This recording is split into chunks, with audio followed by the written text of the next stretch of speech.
updating setting for YouTube. Start it. There you go. Oh, fucking hey, we are live. I needed to restart Streamlabs. It took a shit on me when I switched from Wi-Fi to wired. But we are live, stronger than ever.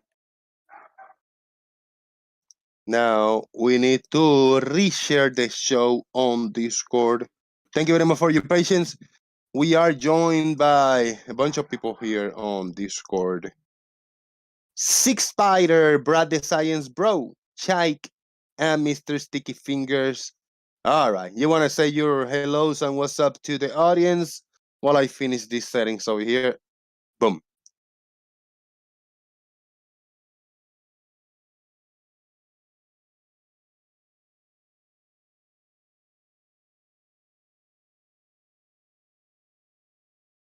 Hello? Okay, I guess none of us. Nobody wanted to say what's up. Oh, man. How you doing, man?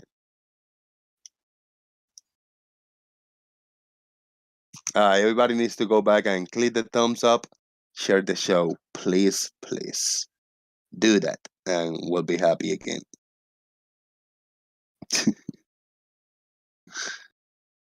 Man, oh man, that was something. Okay, we got this up. Everything appears to be working properly. Except the video. Yeah, but it's gonna be up in a second. Now you're gonna see me just moving stuff around and doing a little bit of a mess while I pop this window open. And then we'll be ready to rock and roll. Hails to the yeah. Why I don't see Six Spiders balls?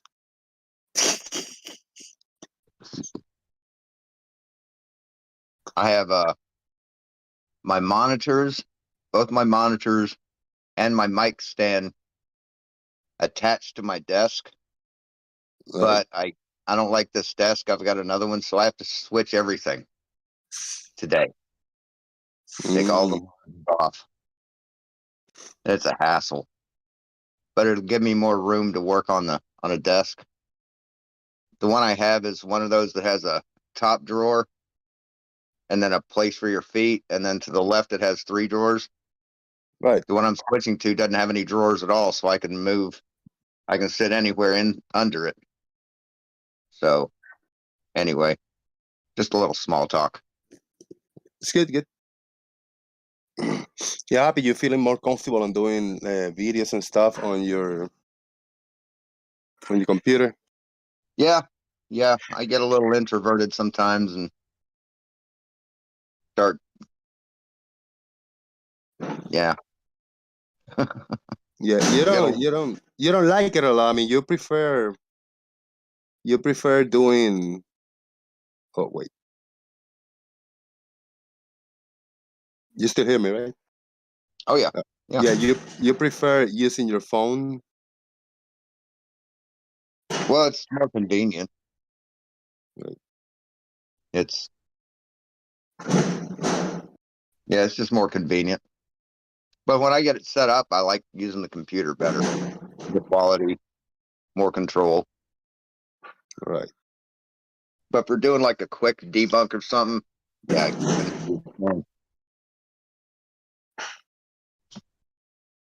Something is wrong with this thing because when if I pop out the window, it doesn't want to screen share. So it will screen share, but with like, I don't know, it's strange. Bullshit. This is bullshit.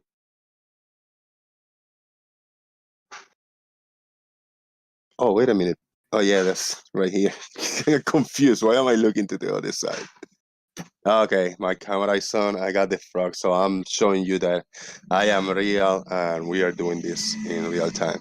I got my other laptop sitting here in a chair next to me. That's why I'm looking like to this angle. Getting a headache, man.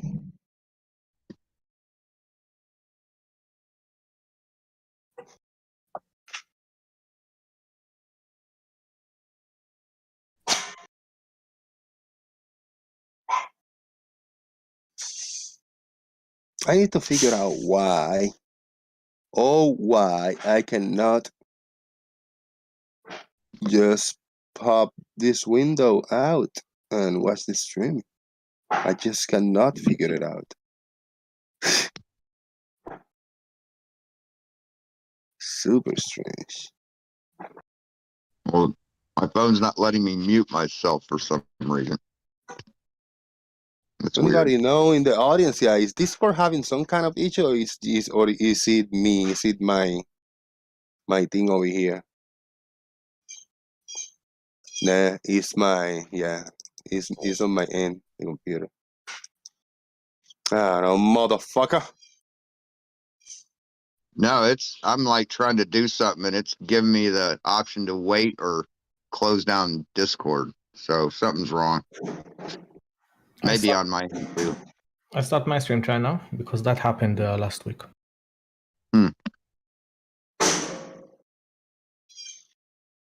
Yeah, but it's on my computer because when I got, Discord, I can maximize it, put it full screen. So I can see my camera right now. I could see your screen share, but then for the laptop and PC, there's an option to pop out a window so I can maximize it, like really full screen without the menu on the side of Discord.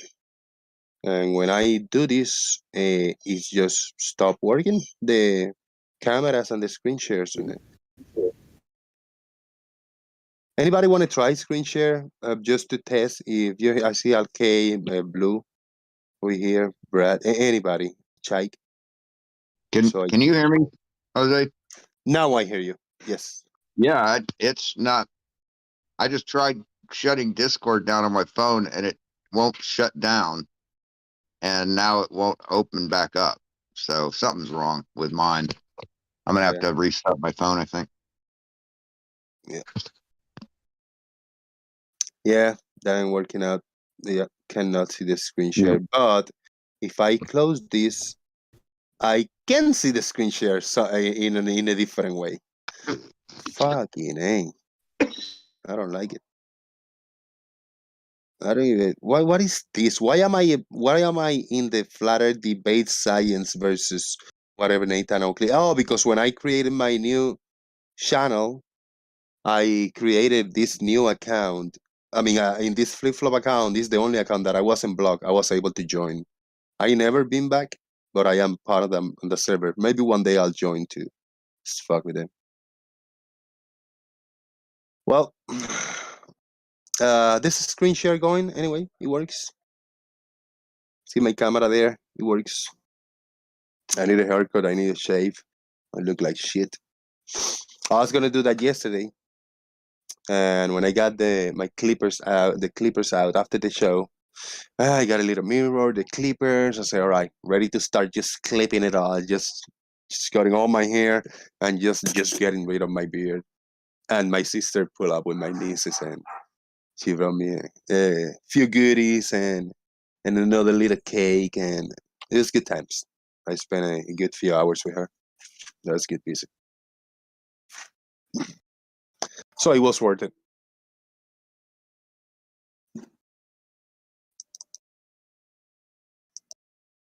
How's everybody there on YouTube land? Flip-flop can't take. Yeah, I can't. I can't take for shit, man. Yeah, even though this mess of me trying to figure out the stream, still better than Arwen's. Ha! Boom. But then, who is Sig that came in hot micing over here? Oh, he left.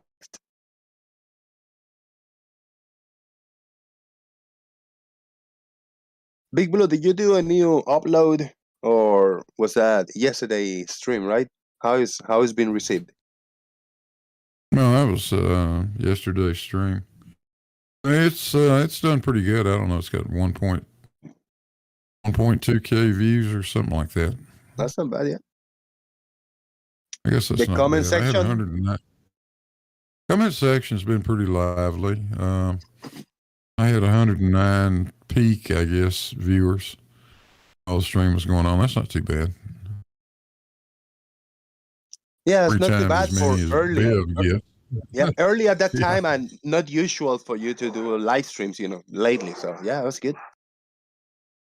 Yeah, I think that's part of it. People were just curious what the hell I was doing because I don't do very many live streams. They hung around.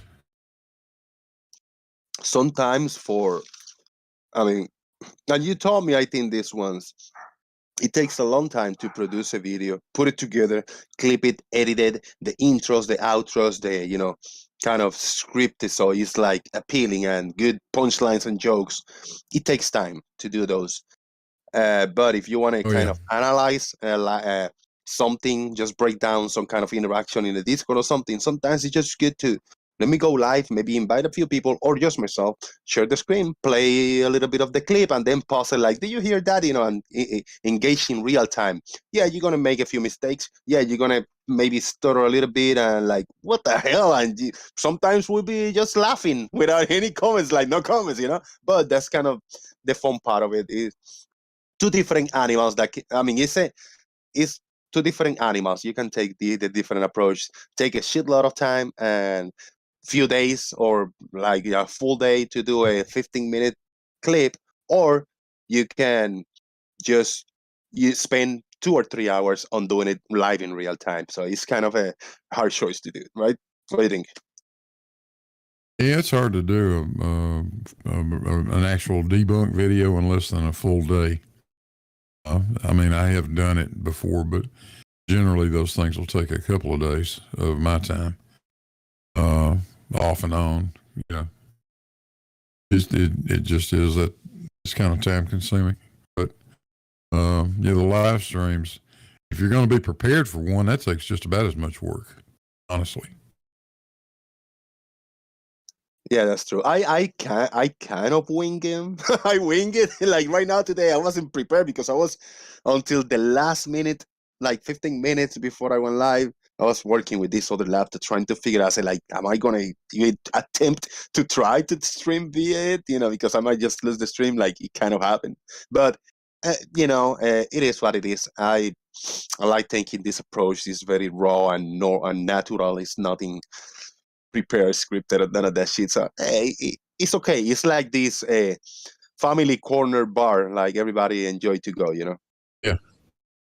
Yeah, this is a free flowing sort of format. So yeah. How do you prepare for it really? You can't. Other than try to get it started, with a few ideas and Exactly. a fallback idea or two if it falls apart. But beyond that, it's just going to do what it does. Mm-hmm. It's a lot of it, I guess, is up to the people that are sitting in here, whether or not they want to jump in and participate or just sit out in the chat and be a pain in the ass like Gary. Motivate and he's going back on aviation again, please. Well, speak of the devil. You don't like being called the devil. No, the problem is I'm not devil. I just hate when people talk about aviation. They don't know what the hell they're talking about. I'm sorry, I'm peeking through what the text chat here. Can I? And one day I'm gonna argue with Stingray and telling Stingray, no, you're wrong. You're doing it wrong. That's not the way you do this model. That's not the way.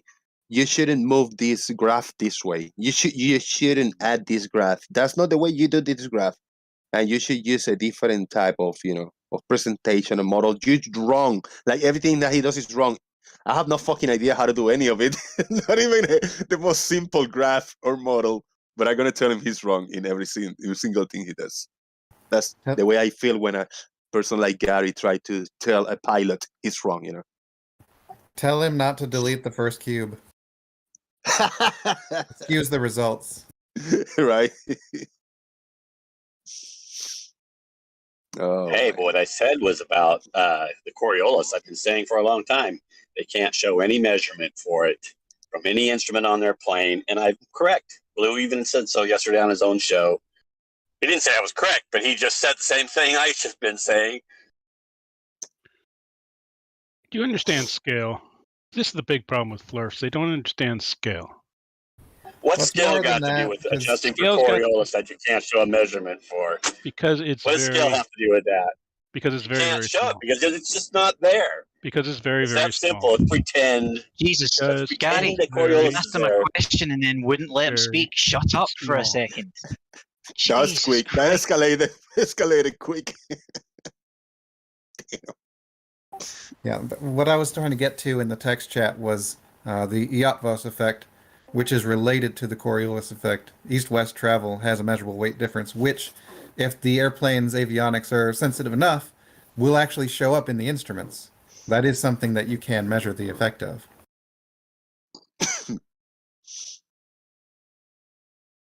And what's that got to do with In what fact, I'm talking about? You can't show Coriolis fact, effect while you're Wolfie- flying.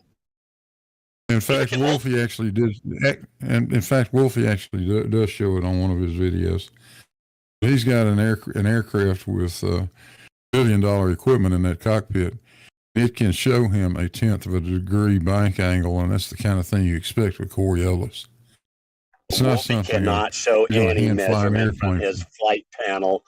I've asked him 100 times. All he says is, "Oh, it's No, there's no capable," but he fucking can't instrument actually on his show it. flight panel, Gary. And nobody said there was an instrument on the damn flight panel, Calm you down, Blue. Don't have dipshit. a heart attack. Nobody Don't have a heart said it. attack. He can't show any. Neither can you. It's Knock as if it off, doesn't Gary. exist. It's like flying over a flat, motionless plane, and you've even said so before. Yes. Okay, I'll give you when you hand Until you look at until you see the sun below the goddamn level line, Gary, and then you know you're not flying over a flat plane, you dipshit. or until you What's that get got to do with the Coriolis effect? You're changing the subject, Blue. I addressed it. You said I because can't tell the difference in a flat plane and a curved surface flying over it. I'm answering your question. I'm answering your allegation. Yes, you can. Not by just the way you control the airplane, Gary. You got to look at some other things. You got it? like when you flight plan from say London to New York and you fly over Churchill, Canada instead of New York City. No, from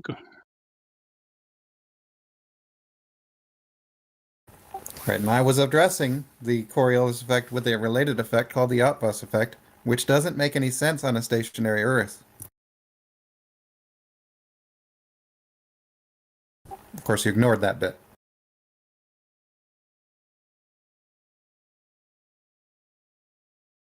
Wolfie has some Uthlas effects videos. That too, went I up. believe. That went up in flames so quick, man. I was starting to take notes now. I don't know. I gotta look for my Coriolis gauge next time. I don't think I have one. Maybe I should invent one. John Rapp. Trolls, John- strawman arguments tend to have that effect, obviously. Yeah, Big Blue did actually. Now you reminded me. There was another video that Wolfie was showing 0.99 Gs while he was flying in what was that, to the east? Obviously, okay. So he did actually demonstrate that on the aircraft avionics as well. Yeah. Well, Wolfie's got equipment that you don't find in kind of stuff that I fly. Or did fly. It's a whole different Yeah. price bracket. I want to ask this because John Rapp says, how simple do you want a swinging ball evidences Coriolis, called Foucault's pendulum? Is that true or false? Oh, it depends how you define Coriolis. If you define Coriolis effect as being anything associated with the spin of the Earth, then it's a Coriolis effect.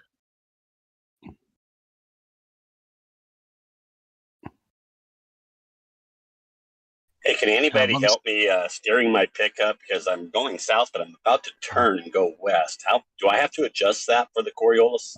Are you Yeah, wearing a he's- helmet? He's stripped again. Yes, very slightly. Yeah. Probably do it by instinct. Are you wearing a helmet, Gary? Shout to him, Stone. Really I gets tired probably of stupid should because fucking you know the things. Coriolis These effect is stupid very, fucking things. very unknowable. Actually, it's very knowable. You could do it yourself. I made the turn with no problem because there was no Coriolis effect. Actually, you could show the Coriolis effect, an effect of the rotation of the Earth yourself if you had a big enough Check. Can area in you the hear me? string. I hear you now. Yeah.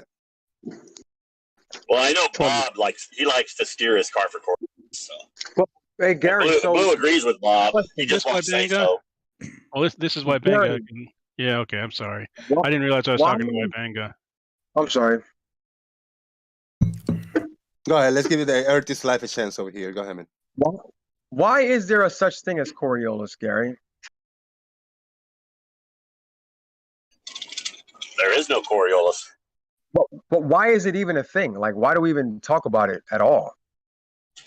Because you guys have claimed for all these years that there was all airplane pilots have to adjust for Coriolis, and now we find out they don't. We never all claimed changed. that, Gary. There That's a used fucking to lie. be a horizon, and now there's not a That's a horizon. fucking lie, Gary. Wait, let me hold on. Let me ask an You actual. lying son of a bitch. Hey, Blue. Nobody ever claimed that. Exactly. You guys have been claiming it for years. That's why it was an argument. That's why people talked about it and argued about it. No, it's not. Yes, You're you lying, guys did. bastard, Gary.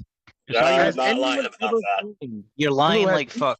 Oh, And even if right you now, Blue will tell you refuse they to have to admit adjust it, for Coriolis. You can It's do an a simple argument He just thing. doesn't know how You shut much. us- It's an You can argument. shut Because, everybody up right now, Gary, by Hey, providing Blue, citation. you have to adjust for people making Coriolis that while you're claim. flying. Can I just ask Blue a question? I just asked a It's the same question. question Gary's asking. Has anyone ever claimed that pilots have to adjust for Coriolis? Not to my knowledge. Not Blue, that I do know you of. have to adjust for Coriolis while you're flying, whether you know who you're doing? Do you have to make? Is there going to He be some just answered it. adjustment? He It just has to be answered it. done, right? According to your model, it I has to just have an answered the adjustment, right? question. He just answered Answer the question, Blue. Ask and But answer, no, I didn't Gary. hear him. Ask and answer, Gary. Ask and answer, you- Gary. Ask You and still answer, Gary. admit. Every time You I see still you say, light up, I'm Blue, going to that you talk have over to you, adjust just for like you talk over Coriolis. me, But Gary. you say you We'll can't just turn this measure thing it. into a complete damn disaster if that's what you want. I'll talk right over the top of you, just like you're doing me. That's fine.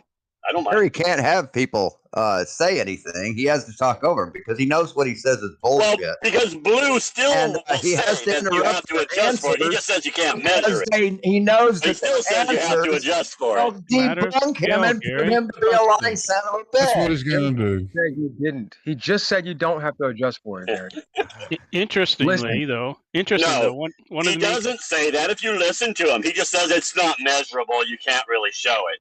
But he Actually, still says you have to adjust for it. There is an adjustment in your model. He just One of can't show it or measure it. I bet you One I of- could speak for Blue a lot better than you're doing. I could say that that a pilot is just following a ground track. You think that might be right, Blue? That's Oh, all. that works on a flat, motionless Earth. That's all we're doing. Hey, Gary, Without even having to pretend there's a Coriolis effect. Gary, why do artillerymen have to adjust for it then?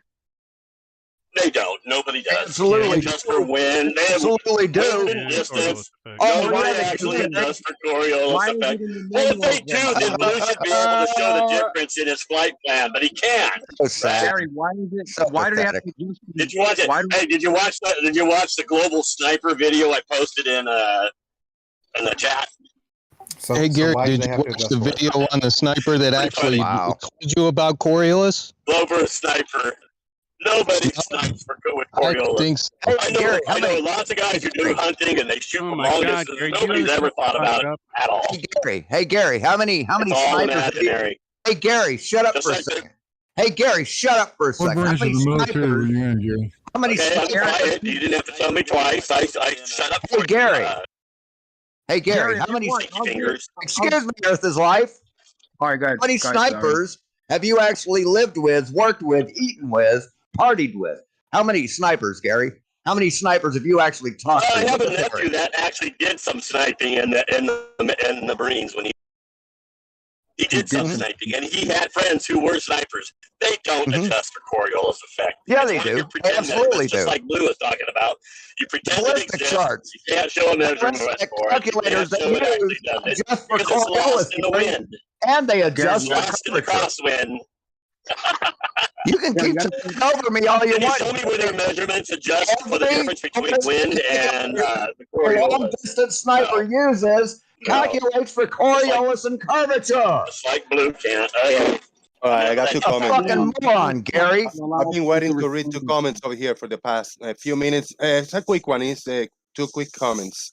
First one is by Anamorphic Mind. I want to thank very much Anamorphic Mind for his super chat, his support. Thank you very much, sir. Careful, M Stone, or Gary will hit you with his lunchbox when he gets off the shore bus. Oh shit! Harry, if you want, I'll go get an artillery guy right now, and he'll tell you that they have to adjust for Coriolis. And it's in And it's the actually second comment. And the second Sorry. comment, John Rapp with $2 Australian, as usual. Gary's mouth won't listen. Shoot me now. Shout out to John Rapp. Shout out to Anamorphic Mind. Yeah, Thank you for your it'll be just like the pilots who can't show the actual measurement doing so. They just pretend it's there, but they're really Too just bad. adjusting for wind and Too bad. distance. What causes the wind? Gary, what causes the wind? Hold on. Earth is Heat and like cold. Actually, no. One of the major causes of the Yeah, wind actually, is yes. the rotation of the Earth. Heat and cold actually would be the prime reason for it. No, one of the main reasons that the winds. Sure, you got heat, you got cold. It moves the wind. It moves the One of the air. main causes of winds in the world is the rotation of the Earth. yeah, Earth is like you Oh, don't okay, actually- right. Cool story, man. Cool No, story. it's story. The heat. Oh, for It's fuck's heat. sake. Oh yeah, Hold cool on, story. NASA. Hold on, NASA. Heat from Yeah, the clothes. hold on, NASA. Okay. Cool story, NASA. Hey, Gary, is this true? And what Anamorphic Mind said with a super chat that you taught J.M. Truth on how to be a modified sniper. Boom. I've never even talked to J.M. Truth. Do you like I've him? never had a conversation You with him. okay I with never followed him. I know who he is. I never followed him. Is he the Never expert? cared anything about him. Is he very, very expert on stuff? I wouldn't know. I would Rachel have no Asher. idea who he. I don't know anything. I've never listened to any of his stuff. Okay.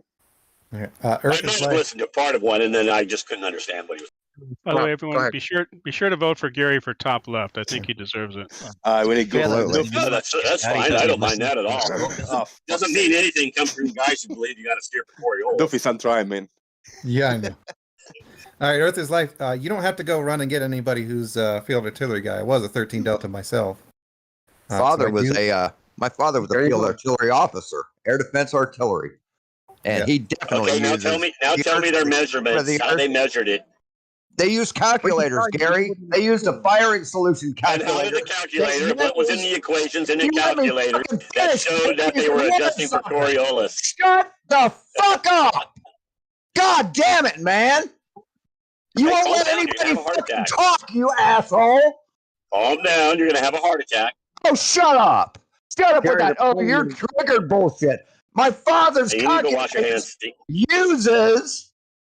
hands. he's dead now, but when he was doing his job, the calculators they used the curvature of the Earth and Coriolis in their fucking flight solution.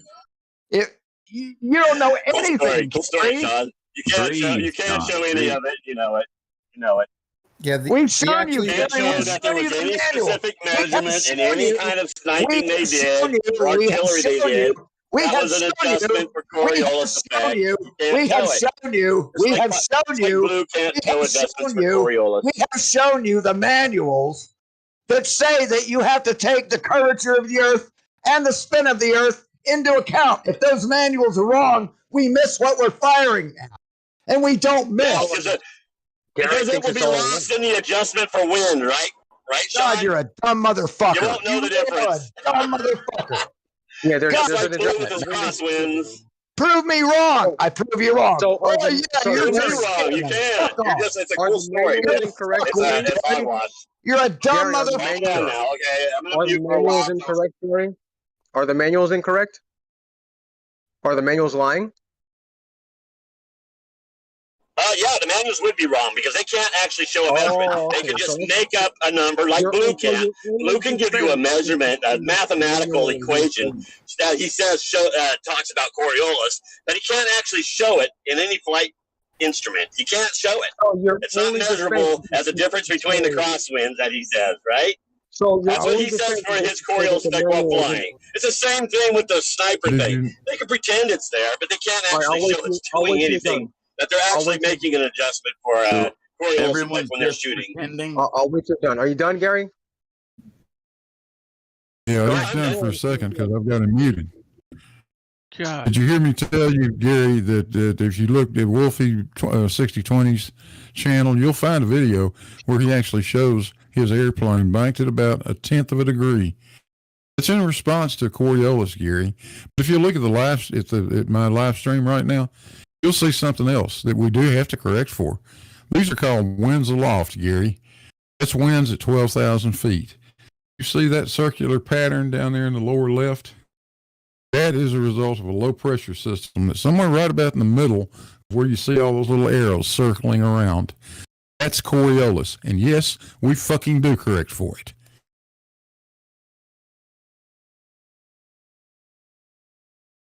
So it's lost in the Thank you. winds My again, rant right, done. Blue? You can't actually show it.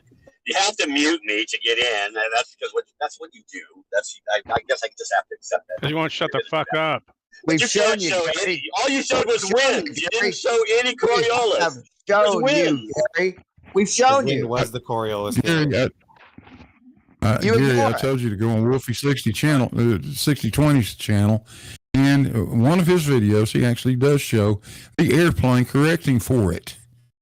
Got an airplane that's got instrumentation sensitive enough. I don't happen to have an airplane like that, Gary. He doesn't want to know. He doesn't want to know answers. So he's adjusting for crosswinds. Big flipping deal. That's Can still I not mute him? Coriolis, and you can't Can I show a mute measurement him? for it. Thank you. That was not a correction his airplane was making for crosswinds, Gary. That is not how you correct for a crosswind. Gary doesn't want to know answers. He just wants to talk over them because if he can talk louder, then he's right. See, that's how Gary's mind works. He's an idiot. So Gary, how do you explain hurricanes then? God does it.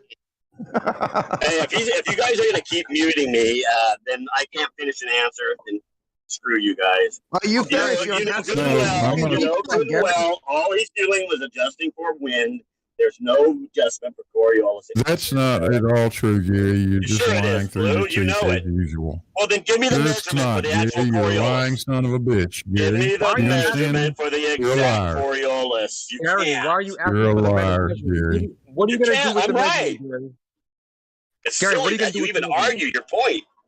Gary, what are you going to do with the measurement once it's given to you? I don't need to do You anything. keep You're not going to asking for give me the one because you measurement. can't. Are you You going to check can't to give see me if any it's measurement. correct? All he can do is adjust for crosswinds. That's it. Gary, are you going to check to see if And he it's can correct? change his headings a little bit to adjust for What? north. If we give you the measurement, are you going to check to see if it's correct or not? I don't What do you have do to with give it? a measurement. There is He won't. none to measure. He There has is no to. Coriolis No, he effect. Why are you asking for it then? Well, you won't give it even- to me because you can't. That's why. You guys say it's there, but you can't show Again, it. All right, You Again, can't even do the calculations for a Rayleigh criterion. But he says stuff that's too far away to be resolvable. But he won't do the calculations. He's What? Oh, useless. we know there's stuff What? too far away to resolve. We He's saw it with useless. we saw What? it in B-Ball's video with the boat. what? If that boat can't be resolved with your eyes, What? but it can be resolved with the zoom lens, then you got What? an issue with just the visual acuity of whatever What? instrument you're using, whatever camera, And- your eyeballs or a telescope or whatever. What? It has a limit. They all have limits. What? Go ahead, Jose. John Rapp, $2 says Gary's cows taught him they don't allow for Coriolis. Was it your cows that taught you stuff? That taught you all this stuff, Gary? It's another thing. Cows don't adjust for it either. If someone can mute Gary, I can explain something to. I can explain something. No, to we'll him. try. We'll try to be adults. No, and if you see- mute, I just want to answer him. I'll just listen. you see, I'm tired of being muted. Gary, They can overtalk me, but I can't overtalk them. Gary, I was trying to say something, dude, and All right. you talk over me. If we try to be adults and allow one person to finish their thoughts before somebody jump in and interrupt, even though we might think that person is incorrect, even though we might feel that the person is misrepresenting you, strawmanning you, and just you think they're totally lying, we can be adults, hold back, bite our tongues, and shut the fuck up for a few seconds until the one person speaking finish speaking. Now, that being said, I will allow Sean Hawkins. I will give him 1 minute, and he will not be interrupted because Gary got the idea, and he will not be talking over him or interrupting, you will have the opportunity to address him or answer him if you want to. If not, I want to hear what he got to say, and I hope that he doesn't get interrupted. Before I give him the floor, I want to read this super chat by Mr. Victory's Radio for $5. Gary's cows calculate for Coriolis when they fart. Gary should know how to do this by now. Thank you very much. If you want to tell us anything about the cows and the farts, you can do it after Sean Hawkins makes his point. Sean Hawkins, let's give it a try. See how it goes. Thank you. Now, if you take your camera and you've got something you can see it, it's zoomed all the way out. The focal length is as wide as you can get it. And you can't see the object, a boat on the horizon or beyond the horizon. And you zoom in on that boat and you zoom it to the point where you can resolve it. And it's not going to be the full zoom. Now, notice how much of that boat is being resolved. How much of that boat you can see and how much of the boat you can't see.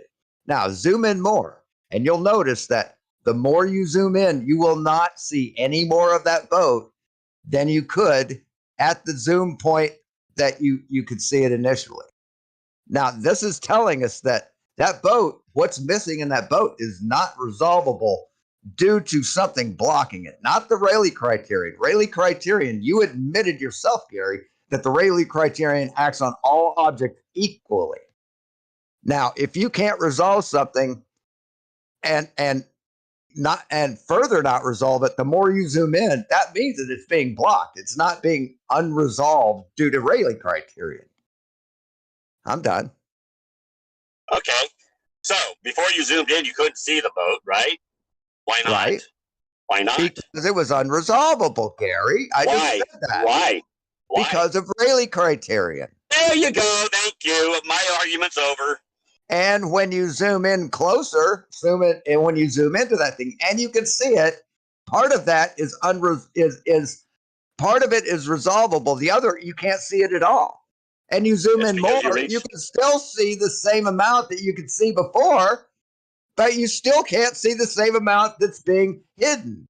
And you zoom in more and more. That's actually not true, Sean, because you shut up. Okay, you were answering my question. I was still in the one. I was still the one going. You were just supposed to answer my question. Fuck up. Calm down. Lord. The more you zoom in, it doesn't matter if you switch to a higher power telescope. You are not going to resolve the bottom half of that boat, Gary. It doesn't matter. It's not Rayleigh criterion. When you couldn't see it initially, yeah, that was Rayleigh criterion. But you zoomed in to the point where you could see it. You've defeated the Rayleigh criterion. You've taken that off the table. It is now resolvable. And the more you zoom in, you will not see any more of that boat at all. Because there's something fucking blocking it, you dumb motherfucker. Jesus Nope, Christ. you just reached the limit of the optical device you were using for the angle that you are over the surface. That's it. It's Rayleigh criterion all over again. So Every optical device has a limit. Shut up. Now you're interrupting me. Every optical shut up, Sean. You're interrupting me now. Okay, calm down. Show us the citation that says Rayleigh criterion takes angles into effect. Why do you think causes it? No, show us the citation. You said you want to. Are you going to answer the question or not? Are you going to go on for an hour? Show us a citation that says that Rayleigh criterion takes the angle of the ground into account. Live up to your own standards of proof, dumb fuck.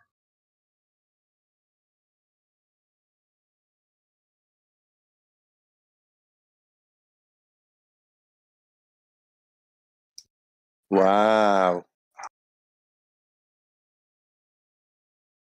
Any chance I could step back for a second and share screen? Go for it. Whenever you want to share screen, anybody, let me know and I'll present you for the audience. Yes, please. Oh, I thought I was talking, but evidently I was muted. Oh, never mind. I was answering his question, but anyhow, can I answer it or not? Or am I interrupting somebody? Yes. You can answer it, and let's not interrupt Gary. Gary, go ahead, man. Let us know when you're done. Okay. The Rayleigh criterion is just the point when there's 2 points. The angle of separation between them is insufficient to resolve them as separate. You've gone past the Rayleigh criterion. That's what happens, right? So the same thing happens. You can get a P1000, but it's going to reach that limit for it also based on your angle over the surface. It's still Rayleigh criterion. It just reaches a point where you can't resolve it as separate from the water line. Little points at the bottom. It doesn't take the whole ship. Just takes a little tiny slice at a time as it moves further away. Just like the 10-foot wave that's 5 miles past your horizon. You can't see it because it's too small at that distance to see as different from the horizon. It's the same thing. Just take that little 5-foot extra wave off the bottom of the boat. It's the same kind of idea. It's angles. It's always angles. And I asked you for a citation that says this.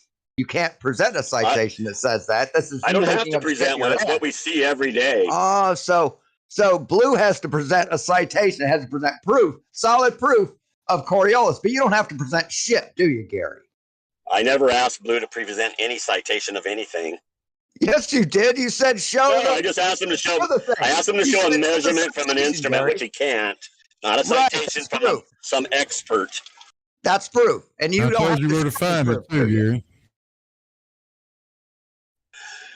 So anyhow, Rayleigh criterion is always the reason things become unresolvable. Angular compression is the part at the field of view at center frame. It has a limit based on your elevation over the surface. That determines how far you can see something before it starts becoming unresolvable bottom first. And also the size, if it's very small in the first place. But if it's a big ship, it's just going to reach that limit. You just can't resolve it in that angle anymore. There's nowhere to put it. What just limit? Like if you take your phone and put it on the floor.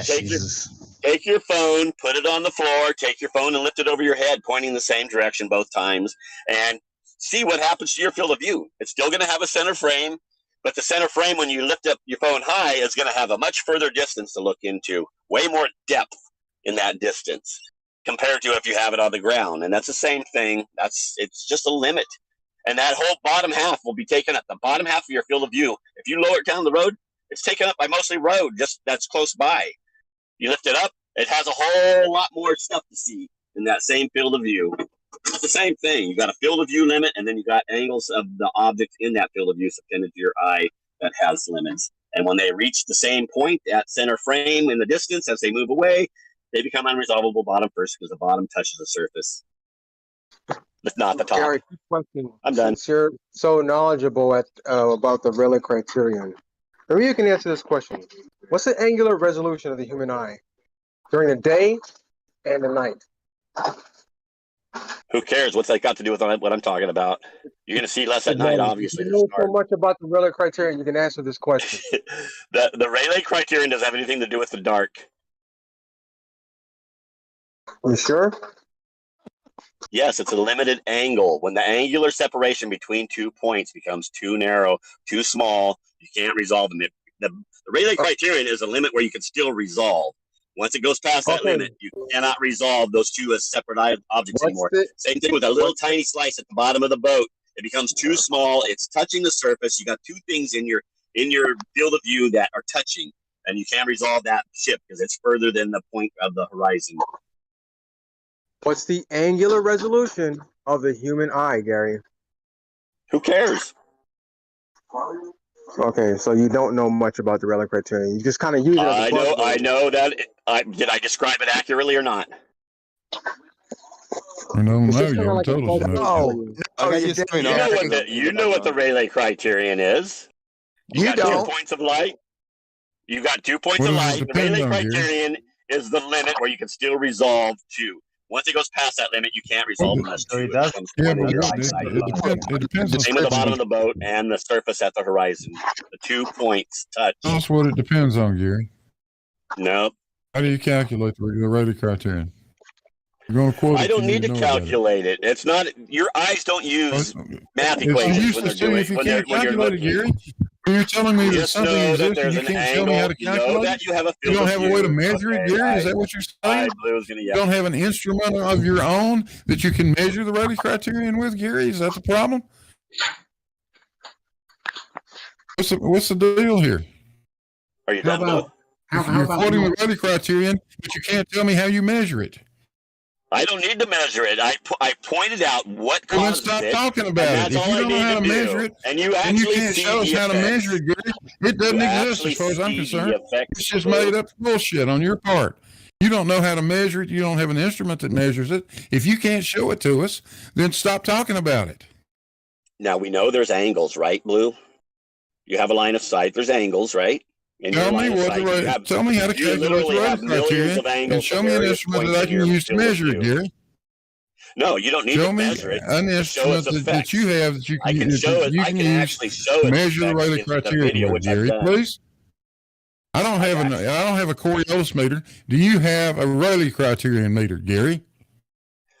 I don't need one. I know what angles do. You do too. You Well, then know I what don't Rayleigh need a criterion- Coriolis Okay, Blue, meter you're either, do I? interrupting me. Now quit. I can't mute you. You can just sit there and talk over me, but I can't mute you. So it's Gary, not fair. how about just Anyhow, telling us we know that the Rayleigh Gary, criterion is 2 Gary. points. No, Okay, Gary, I'm not going to just repeat tell it us over what the again. I'll just variables are. Gary, just tell us what the variables are. Not the calculation, just the variables. If I were to go and gather Yeah, I'll settle for information, what variables or input variables are important when calculating the transient value? There's a clue of the Rayleigh criterion. The resulting. No, you tell the me. You're resulting Mr. angular size. Smarty. You're Mr. Smarty No, who no. doesn't include any of this in your models. I don't. It does actually, but if you No, know what it it was, doesn't. you know it does. No, you don't have atmosphere or anything in your models. That's all I do. part of everything. I do. I have atmosphere. No, in it, you but that's don't. nothing to do with No, the your Rayleigh models are just criterion. plain clear. There's no You're atmosphere in deflecting, whatsoever. Gary. By the Get way, back the to one that you point. posted You're yesterday, not the going on about models the are Rayleigh very small. criteria. Gary. You're being asked about the Rayleigh criteria.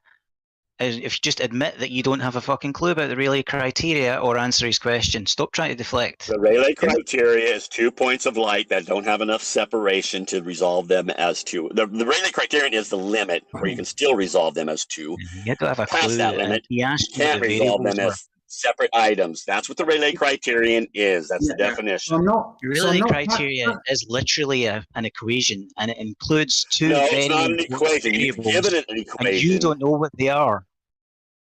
Yeah, just It has- give it. I it has don't need to know what they are to see the actual. I can actually demonstrate and show the images, effects. it's not points You of light. can't when it comes to Coriolis. No, you have a It's story two you've told images. yourself that you think you know what it is, but you don't have a clue fundamentally what it actually is. Yeah, you can't define it. How can you show? Once again, the definition is 2 points of light. No, it's not. It's at the minimum No. separation between the two to You've resolve been them as saying it wrong separate. the entire time, Gary. It is two That's to say images. It is not points of light.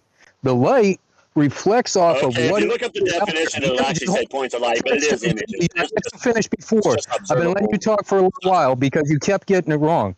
You keep saying 2 points of light. It is not 2 points of light because at that point we could go into the dark and go look at 2 points of light. You know what's out there? Stars. How far away are those? How much? What is the Rayleigh criteria for the stars at that point? You don't know what you're talking about. Didn't we reach that on those two planets that conjoined about a year ago? But with binoculars, you could see them both as separate. So with that, evidently they reached that point. They were 2 points of light. Remember? And The two what happened? planets? And then what Two happened? You put planets binoculars remember that? and what? About a year They ago? separated, right? Because of what?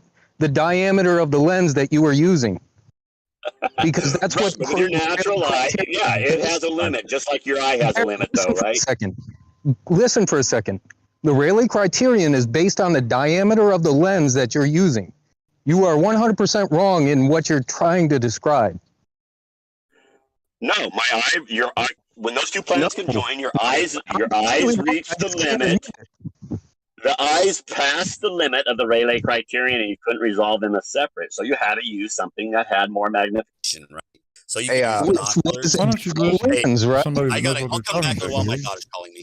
Why don't Can you I listen to Sean? He knows what he's Can I talking ask about. something? Let's give it run to Blue, please. I posted a calculator, link to a calculator for Rayleigh criteria.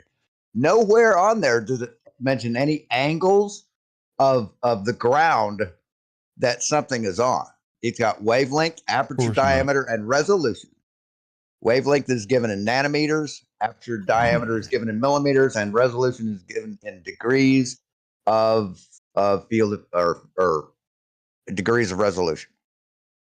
So there you go, Gary. There is no angles in the Rayleigh criterion. I mean, what? Think about this. He agrees with everything Lemonberg says. I mean, case closed there.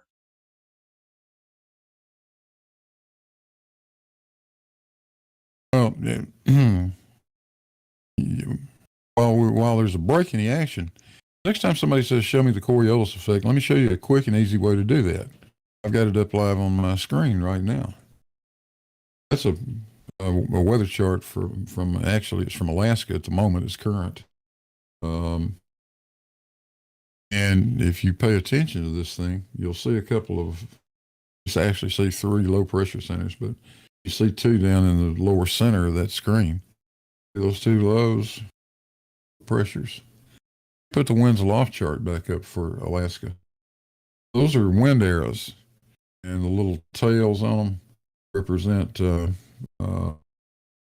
forget what the designations are on this particular chart, but like 10 knots wind, and it's like the little feathers on the tail end of an arrow. So you can see those things are circling right around those low pressure centers. That's the Coriolis effect. You don't have to wait for a hurricane. You can see this any day of the week. Just pull up a pressure chart and a winds aloft chart. And every time you'll see the winds circulate around a low pressure center in the northern hemisphere, just like this. We can do the same thing in the southern hemisphere. Exactly the same thing. Only it'll rotate the opposite direction. There you go. That's what I was going to ask you. Did they rotate in the opposite direction, and they never cross over the equator and change directions, do they?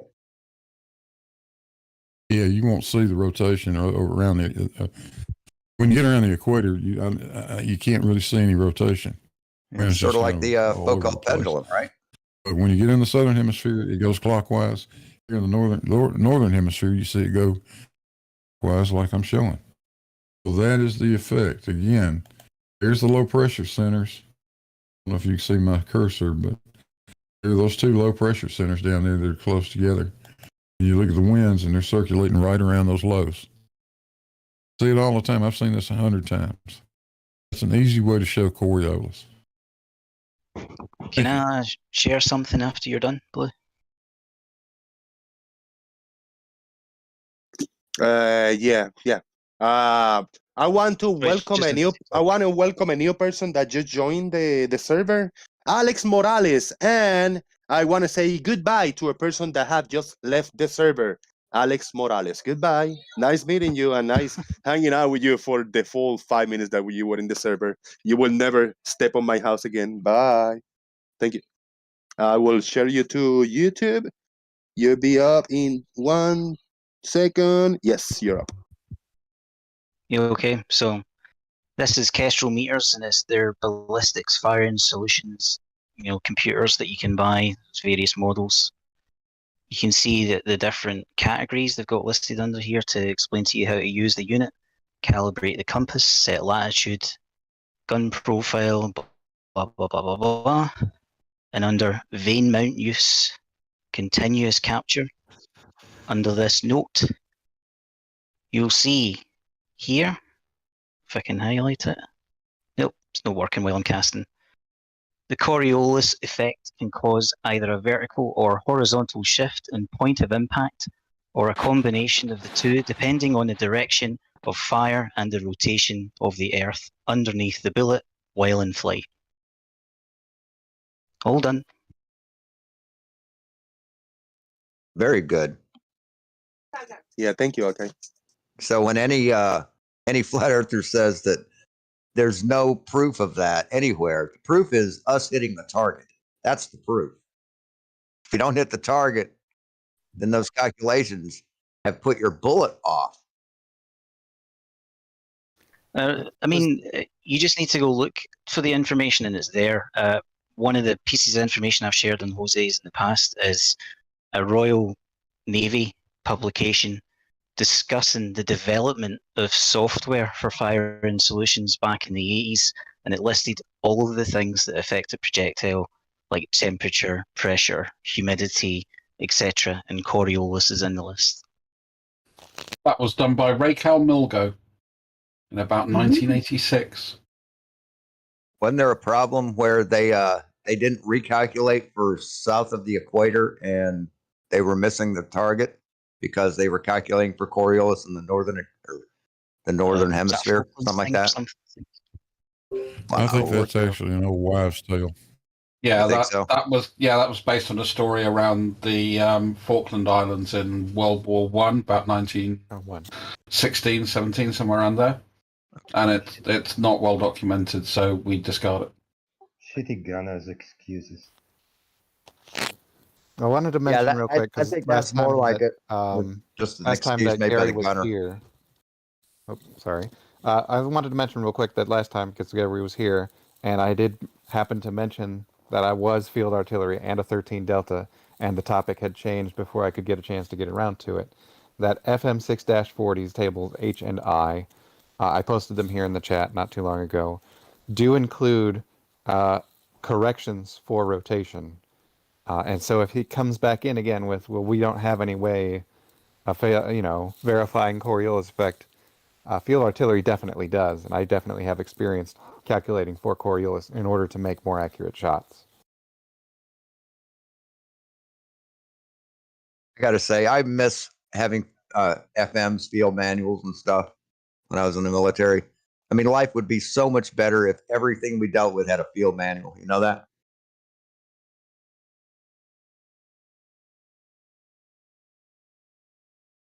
Thanks for that, Doomamse. I'm saving those documents for later use because I'm annoying like that. Yeah, I created a poll on YouTube a little while ago, 15, 20 minutes ago, for what was the question? Okay, let me share the screen so we get Eggy. Oh, are you entertained? That was the question on the poll. And the results are in. Let me click on this one before I share you, Blue, really quick. Are you entertained? We have 32 votes with a 12% say oui, and 18% say sí, 31% say yeah, nah, yeah, and a big 37%, the majority of the people, the 32 votes, are entertained. They say yes. Thank you very much, everybody, for voting. Appreciate it. Blue, I'll share your screen right now. Good. Yeah. Further to the ballistics discussion. This is a ballistics calculator that you can buy, courtesy of JBM. And this one, if you look, I don't know if you guys are seeing my cursor, just about the middle of the screen. Let me see if I can zoom this in a little bit. Well, you zoom in.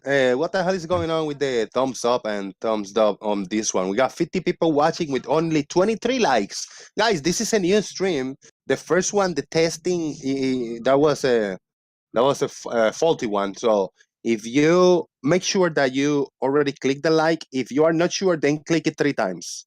So go over the thumbs up button and click it 1, click it twice, click it 3 times. Everybody on the thumbs up, I appreciate it. Go ahead, Blue. Yeah, can I interject something real quick about thumbs up? You got no reason to complain, Jose. Yesterday you had more thumbs up than you had viewers. Dude, yeah, it's crazy. Yeah. Yeah, people keep coming and going. People came in, watch for 5 or 10 minutes, and they click the thumbs up, and then they leave, and they keep going up. That was good. Appreciate it. You're doing a lot better than a lot of other channels, dude. Thank you. I'm really glad all my NASA colleagues and friends managed to dive in quickly to do that thumbs up. Let's go back to Blue. Blue is in a serious business over here. I want to hear this. Yeah, sorry about that, Blue. Meanwhile, back at the ballistics calculator, now that I've blown this thing up a little bit, look, starting at the bottom, count up that left column 4 boxes. You see a 10 in the bottom, a 12, 0, and the next one up says 0, and that says direction, 0 to 360 degrees. If you look at the box to the right of that, that says latitude. You know what this is? This is the Coriolis calculation. That's why that input is in that ballistic calculator. Let me go back one page here and let's see. What I'm using is this one, modified point mass trajectory. Let's see if this is where it says it. Oh, yeah. Calculates the trajectory from bullet dimensions, et cetera, et cetera. Then it says, I have also added Coriolis effects. So don't let anybody tell you that ballistics calculators don't include Coriolis. Here's one that does. I just checked with you. Did you say bluistics or ballistics? And can I you turn said off? Can you ballistic. turn off your camera, Sean Hawkins, please, for now, while Blue is doing that? Thank you. Thank you. Anyway, that's all I got. I'll never make Blue chuckle. Thank you very much. Appreciate it.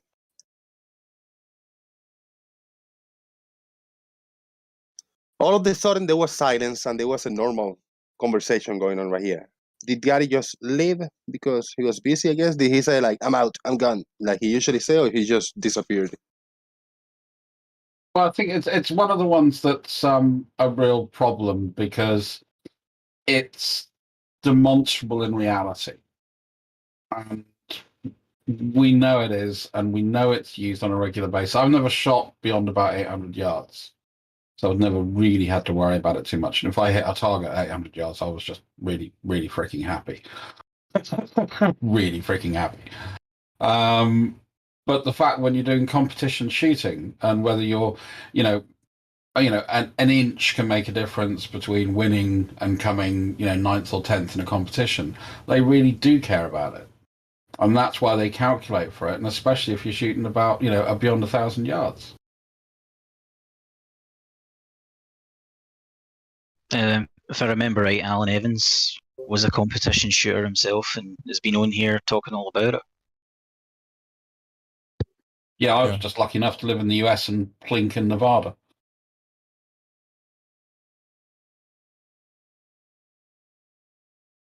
I've got a good friend that's a competition shooter. He'll guarantee you that he corrects for Coriolis. It's not a huge correction, but it's there. You don't just ignore it. Thing is that you've got a multitude of ways of finding this information. You get people like that who've testified to it. You've got various videos online talking about ballistics where they'll talk about it. You've got the fire solutions calculators and so on. All the old documentation, military documentation. There's tons of evidence out there, but somehow Flat Earthers only managed to find the one guy on YouTube who, for whatever reason, doesn't calculate for it and decide that's gospel. Well, you're always going to run into a turd like Gary who's going to ask you a question like, do you still beat your wife? And that's exactly what he's doing.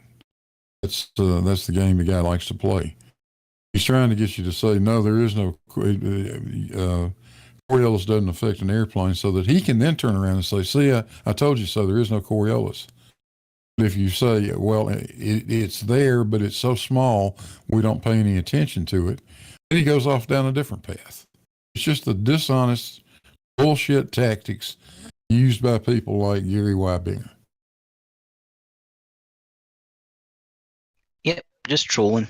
No interested in facts or truth. Just hoping he'll get you to say the right thing. Yeah, did you notice that he also tried to avoid the whole Yacht-Voss effect issue as well? Oh, yeah. Well, that's very real and very measurable.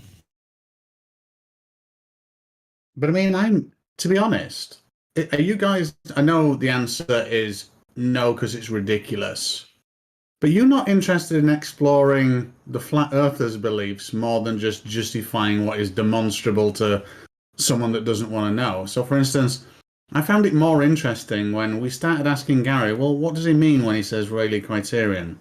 And what are the elements involved? How do we calculate it? If I want to take photos of a star at a certain distance, what has aperture got to do with it, and how would we work that out? Is Rayleigh criterion variable? Is it based on aperture? In other words, tighter or mid or wide open, what does that do to it? And does that change it? Because these are all things that you can play about with on a camera, and all things that are just easily demonstrable in front of you. And I think we ought to question him more, because I'd love to get down to this angle to a surface, because the one thing, I'll stop ranting in a second, but the one thing that I picked up on what he said is he believes the Rayleigh criterion is about the relationship between the acuteness of the angle of two objects. He doesn't realize it's just about kind of an inverse projection of 360 from all around, given whatever the field of view of the camera is in relation to the aperture. So I'd love to get down to the bottom of his version of optics. I think it'd be fascinating. Also, if Well, you I don't disagree with you at all, Stingray. But 10 minutes ago, the only objective I had, and I'll be honest about it, was taking his Coriolis argument, turning it around, and shoving it up his ass in the form of Rayleigh criterion. Also, something that I learned in researching it when I was dealing with red pill philosophy is the optimal aperture of any lens is not either wide open or as closed as you can get it. It's a couple stops inside of that. So it's you have to know your aperture. You have to know the diameter of the optic you're looking through to calculate for it. This is a question I do love asking, which is who actually sort of defined the Rayleigh criteria? Yeah. Huh? Yeah, who actually came up with the Rayleigh criteria? Mr. Rayleigh. No, it's not. It's a guy called William Stott, who was Third Lord of Rayleigh. So that's his title, not his name. Oh, I thought it might have been the name of one of his cows. But again, I mean, it's part of, you know, if you're going to utilize an argument, it's good to understand the history that sits behind it. Because I've yet to find to be honest, I've yet to find many people that have heard of William Stott, but you know, he's not just famous for the Rayleigh criteria. He's famous for a whole load of different things. He was a bit of a clever bastard, really, with too much time on his hands. That sounds like a question for QI. I do like QI. Well, another branch of that would be Airy. You know, that's somebody they like to quote because they like the water telescope thing. Mm. But they ignore everything else he did. You know, including being one of the people that was, you know, his entire career revolved around studying and knowing about the heliocentric model. And, you know, tests for gravity and so on. And then, of course, on the optics side, you get Airy discs named after him. You know, same thing, diffraction patterns. You know, they don't seem to know about any of that stuff. But yeah, I mean, again, I agree. I mean, I used to have a lovely meme that I used to throw out quite a lot, which was Nikolai Tesla, globe hero, father of radio astronomy.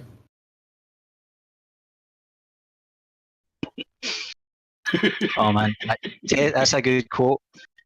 Tesla, when they invoke Tesla, it really does piss me off. Me because it proves they know absolutely nothing about the guy. You know, We got a boom also time. find it weird. Boom time. Boom time. Super chat by Lael with $2 saying, "Boom is fun time." Thank you, Lael. I try to make the super chat as more fun as possible. Thank you very much. I appreciate your support, man. Boom. Yeah, it's fun time. Hello, everybody. Hello. Hello. I'm just going to say, and I'll shut up, that one of the weirdest things I find about using Tesla is they have a tendency to pit Tesla against Einstein, and because of that quote they misuse. But it's like they're implying that Tesla wasn't a theoretical scientist of any kind, and like his entire thing was about experimentation. And even on his deathbed, he admitted he didn't understand electricity, which was his main avenue of interest.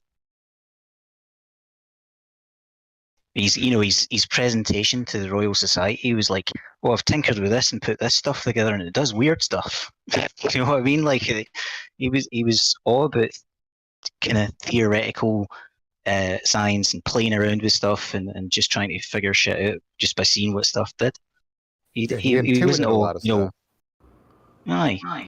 It's just frustrating that they look at him as if he was this bastion of their idea of the scientific method and everything was strict and followed rules, and it couldn't be further from the truth. I have a quick question. You guys earlier were talking about the Rayleigh criteria. How can flat earthers reject math and accept the Rayleigh criteria when the Rayleigh criteria is a mathematical problem? Not according to Gary. Yeah, according to Gary, you just look at it. That's your calculation. I mean, the calculations have been done to a 300-foot, 100-meter tall boat. It'd have to go out like 500 miles before it would be unresolvable. But yet they disappear within 10 or 20. How is that possible? How does that figure into the Rayleigh criteria? Well, I think it's a different criteria, isn't it? It's the let's make it as dumb as we can criteria. It's funny.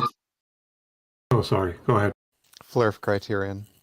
Yeah, it's just let's eyeball it and that's good enough. It's funny because every site that I've clicked on, and I've done about 10 of the Rayleigh criteria, has tons of math in it.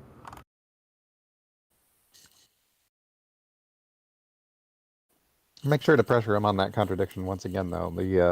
The he doesn't need to have any citation, measurement, or figures for the Rayleigh criterion, but we have to have all the citations, measurements, and figures for the Coriolis effect, which we actually still have. Yeah, that's one thing I was trying to bring up when I was screaming my head off. Is Blue has to show, Blue and Wolfie have to show their proof, but Gary doesn't have to show shit, does he? But is he making a claim though, or is he just denying the claim that he's making? No, he just says something and says this is Rayleigh criterion. That's all he does. He can't define what Rayleigh criterion is. But I think for me, this is one of the things that fascinates me with it's not so much the fact they believe in a flat Earth. It's why they believe in what they believe. That I find really fascinating. That's probably what's kept me entertained so much over the years. They believe it because someone told them to believe it. Plain and simple. They haven't researched it. They haven't educated themselves on any part of it. They just believe it because Eric Dubay told them so. Yeah, I mean, I had a chat recently with someone around spectroscopy, which I can't say very well, which is why I normally go to the act of doing it, spectrometry. And I just said, well, you're saying it doesn't work. Explain the argument that sits behind it. What are we actually doing? What are we observing when we use use instrumentation, the spectroscope, to actually to do spectrometry? I mean, it's the difference between water cooler gossip and actual research. They go by what someone told them that was true. We actually research stuff and determine things. Well, it was about blue shift, red shift on stars was what the discussion was around. And I said, well, how do we determine blue shift and red shift using spectrometry? If you think this is bullshit, explain why you think it's bullshit. Don't just make the claim that it is bullshit. And they tried very hard to get it very wrong. I have a question. That formula is a formula for the Rayleigh criteria that I just posted on Daily Boom Uncensored. What is the weird Greek letter there? Pi, I think, isn't it? Or is it lambda? I don't know. That's why I'm asking. Gamma. Is it gamma? Beta. Lambda. I think it's lambda. Bunch of Half-Life gammas. taught me so. The game. Yeah, it's lambda. Yeah, I think so. Which it gets it told me it's a gamma.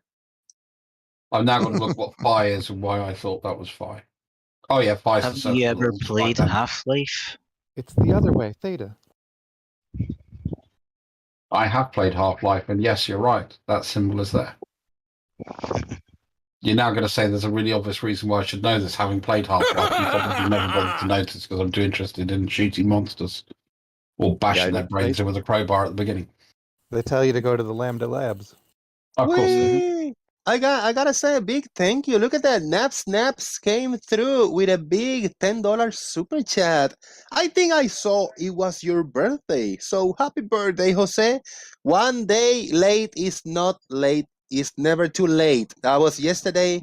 Big 47 for me. Thank you very much, Snaps. I appreciate your support. And big shout out to John Rapp. John Rapp sent me a $5 on PayPal after the show ended. Thank you, John Rapp. But thank you very much. Hey, Naps, very, very appreciated. Very kind of you to hook me up with a 10 on Super Chat.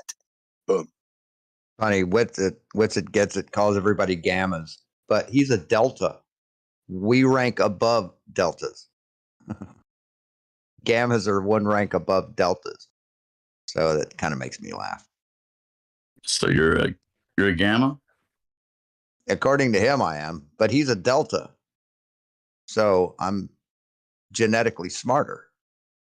Well, if you're accepting that label that that they made up, that him and I think it's Owen Benjamin made that up. Yeah. Well, I'm just saying I'm using his own logic against him. What if I fit in between a gamma and a delta? What am I then? There is no such thing as anything between a gamma and a delta. That's like saying what if you're something between Well, A and B? I was going to say, I think that just makes you a homosexual. No, what if I'm smarter than a delta but dumber than a gamma? You couldn't be, because you'd be genetically programmed. You are programmed chemically programmed in vitro to be either a gamma or a delta. There is no in between. I did ask Witsit once, would you prefer to be a zeta or a lambda? No, not a zeta or a mu. He said, a mu, of course. I said, then you don't know your Greek alphabet.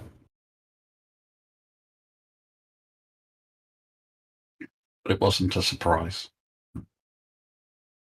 But isn't a gamma just defined as a loner? According to versus in vivo, cringe. I don't know, but I'm going by the book that comes from. Well, I'm obviously a gamma because I hulk out a lot. Oh, please. From gamma radiation? Well, yeah. That made the Hulk. I'd rather be a gamma.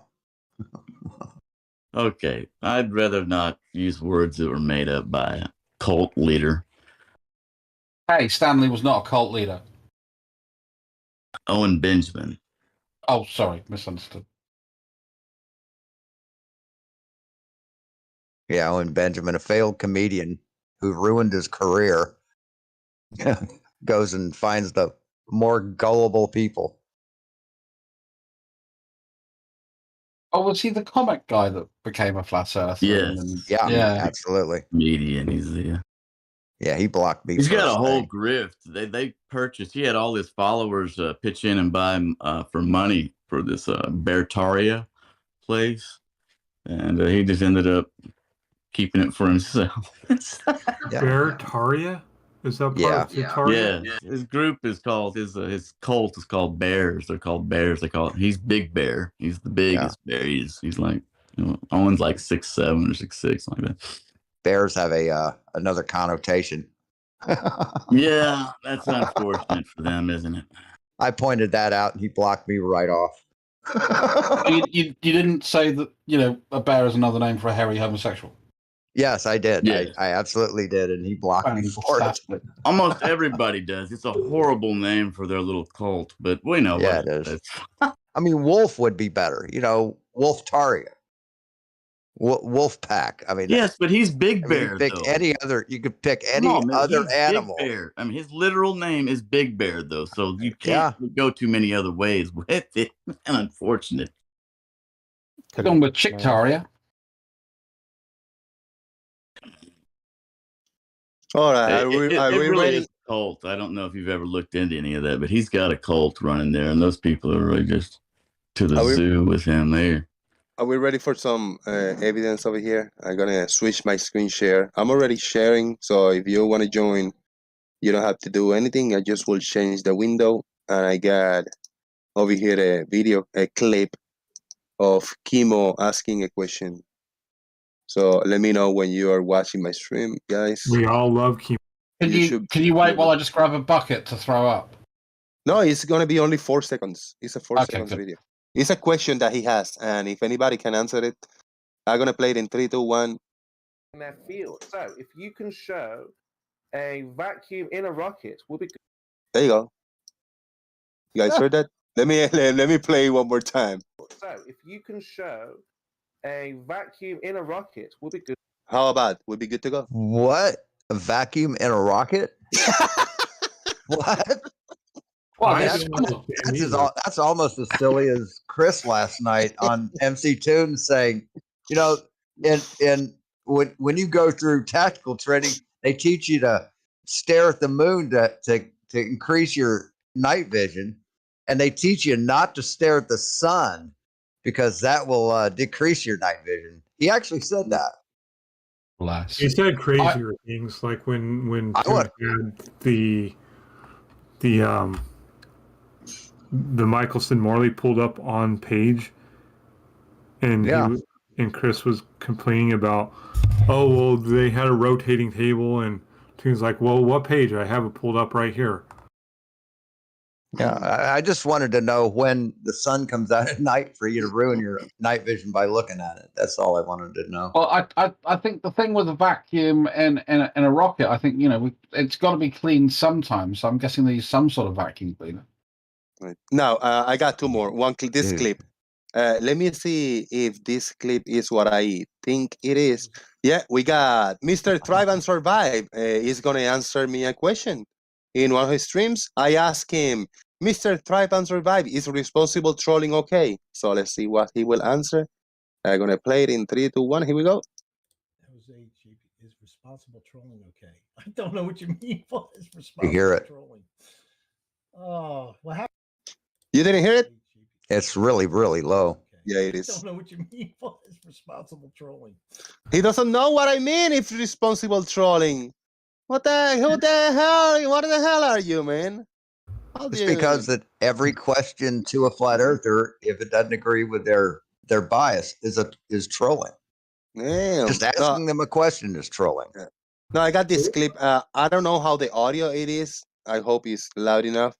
But this is John F. Kennedy giving us the best flat Earth evidence that we have heard so far. So I want to, before I play the video, welcome everybody to Flat Earth. Let me play this. Just really quick before you play it, Jose. Okay. If people right click on your screen, like on the screen, they'll have a volume tuner that they can turn up. Yeah, they should. So I don't. No, but it was.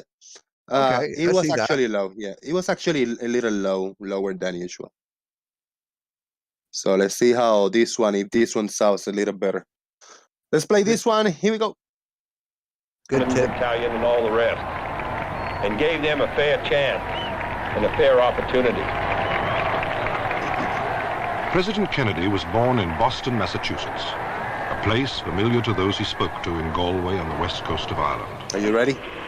If the day was clear enough, and if you went down to the bay and you looked west, and your sight was good enough, you would see Boston, Massachusetts. Boom! He is in Ireland. Let's hear that again. Let's hear that again. If the day was clear enough, and if you went down to the bay and you looked west, and your sight was good enough, you would see Boston, Massachusetts. He is in Ireland. How is that even possible? John F. Kennedy giving us the truth. What do you guys think? Let me shout out Truth Nurse for a €2 super chat. Marcus Dresden says, needs more idiots. Thank you very much, Truth Nurse. I appreciate that. What do you guys think about what John F. Kennedy just saw? This is he's in Ireland doing some kind of doing his thing over there. Well, I completely disagree with it. I think he's telling a joke, and most people got the joke. Yeah, there was a bunch of laughing out there. I think the point is, or a point that can be made is, if the Earth was flat, you most certainly would be able to. I mean, they say it'd be unresolvable, or that we have a limit of vision. But I can see the sun and the moon at sunset. That's thousands and thousands of miles away on the flat Earth, but yet I can't see Hawaii that's directly between me and it. Yeah. Well, let me before I welcome everybody to Flat Earth, let's hear it one last time, and then we'll move on. If the day was clear enough, and if you went down to the bay and you looked west, and your sight was good enough, you would see Boston, Massachusetts. Let's see. There's a few more seconds. Let it run. And if you did, you'd see down working on the docks there, some Dohertys and Flahertys and Ryans and cousins of yours who have gone to Boston and made good. I wonder if you could How about perhaps... That's good. That's funny. Just wanted to share that with everybody. Oh, and to add on to what I said is the sun and the moon, when they're at the horizon, are at the same angle, limited angle, as Hawaii would be. So you can't use that mushing and squishing crap to discount that. There's a new image here shared by Earth is Live. Appears to be from, what is this new image from? Earth is Live. From the JWST. Telescope Alignment Evaluation Image. What does that even mean? Evaluation image. They had there's 12 mirrors, and they all have to be aligned to point at the same place to create that parabolic shape. And the image is multiple stars or multiple images of a star, and when they bring those together, they have to align those points in the center of the image for it to be aligned. And that's the image is the evaluation of that. Yeah, they're still setting it up, so it's like a test image. Yeah, just like collimating a telescope here on Earth. In a way, you're adjusting the mirror to get to center it. But in this case, you're using the mirrors to create that parabolic shape. Shout out to Moon Knight. If you download the full image from No audio, brother. Super low.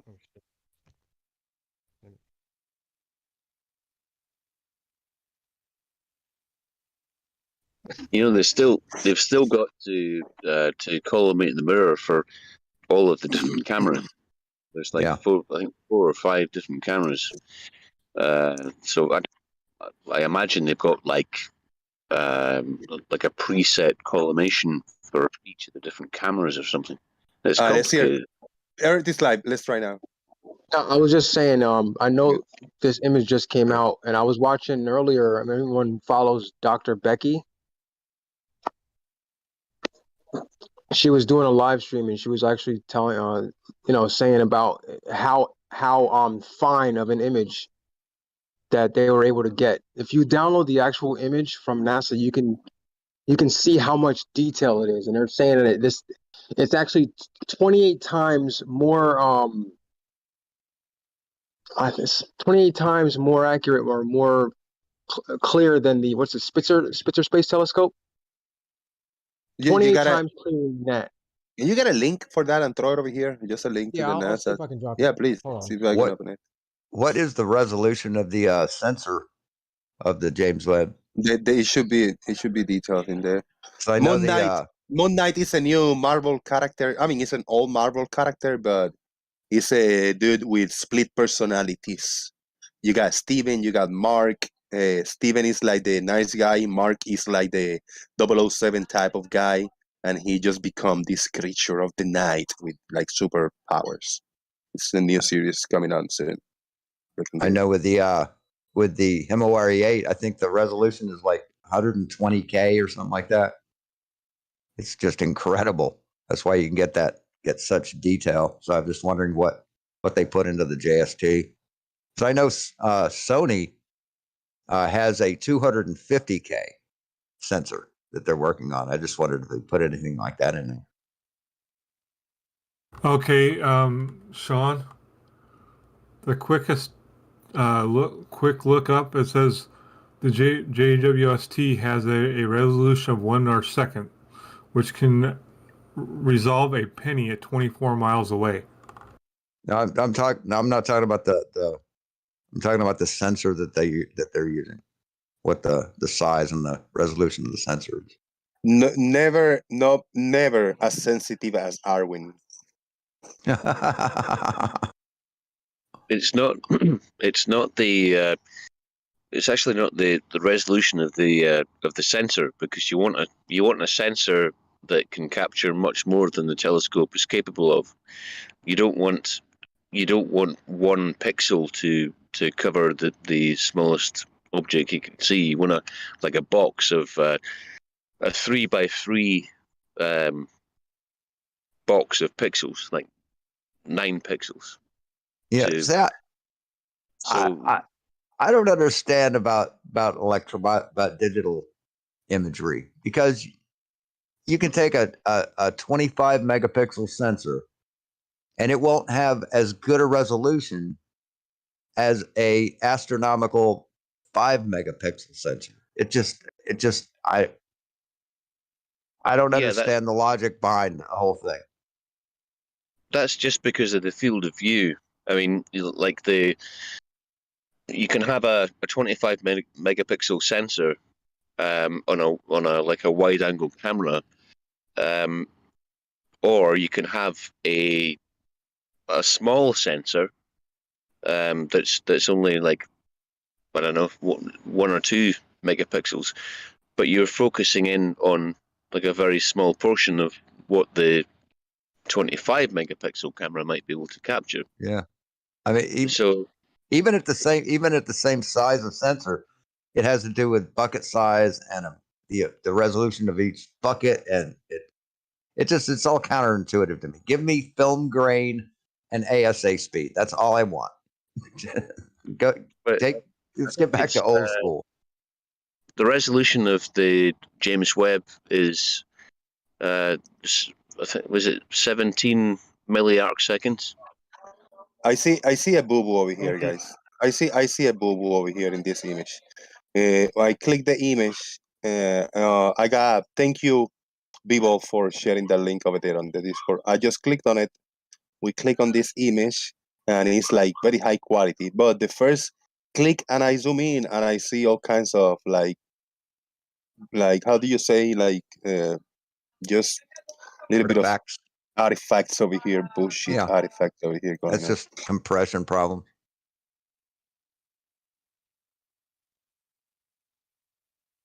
I thought it was higher quality. It's good quality. So the thing is that the image of that star is actually like 100 times dimmer than we would be able to see with our naked eye. Well, you're washed out. Your audio is like almost unhearable. What I was saying is that the image that you see is actually 100 times dimmer than what you would be able to see with your naked eye. How much times? So because of the telescope is able to pick up so much light, that's why it looks so bright. But with the naked eye, you wouldn't be able to see it at all. And they're using a Badenoff mask, it looks like, to focus.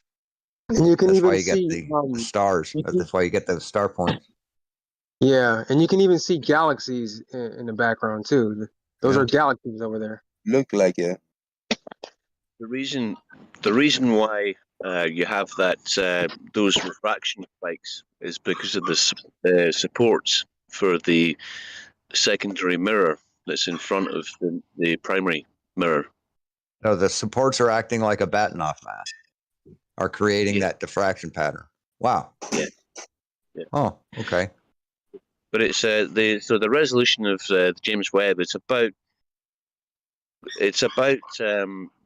roughly 0.1 arc seconds, which is incredibly small. 10 to 15 times higher resolution than Hubble. 0.9. Depends how you work it out. No, Hubble is better than that. I think Hubble. I think the angle it's able to resolve is a lot smaller than that. If I'm correct. John Watson, hold on. We gotta say hello a new person in the chat. Hello, Reishi50. Are you new? Because I'm new too. Hello, thank you. But yeah, the Hubble images, I think at commonly at 0.15 arc seconds, and the James Webb can image at about 0.1. Well, Sounds about right. Mr. Watson, Hiya. I know we have a falling out, but the thing I read said it could resolve a penny at 24 miles away. That's pretty good resolution, if you ask me. That's not correct. It's much better than that. That's 1 arc second. That's what you could resolve with a telescope that has a lens diameter of about 4 inches. What is an arc second? For those measurement illiterates like me. So you have 1 degree, and in 1 degree you got 60 minutes of angle, and inside every minute of angle you have 60 seconds, which is an arc second, and then it goes. It's not very intuitive, but then it descends into decimals, and you go. Can you explain it to me like I'm 5? It'd be 1/360th of a degree. So if the moon is a half, no, it's not. The moon is a half a Hold on, guys. Left lane. Go ahead, man. Yeah, you're looking at the moon. It's a half a degree. It's 1,800ths of the amount that you see of the moon. So very, very little. Yeah, so that's a good way to explain it. So one degree, half a degree is the diameter of the moon, right? And in 1 degree, got 3,600 arc seconds, and so the resolution of the James Webb Telescope is roughly 0.1 arc seconds. So it's what it can resolve is very, very fine. And that would be comparable to if you were to look at the second hands on a clock, it'd be 60 notches of that second, and it would be the 1 second or 1 notch of the 60 notches in between each second. Correct? Yeah, I suppose. Yeah, so you can look at a tiny portion of the sky. So is the sun half of a degree, and that makes it how many arc seconds?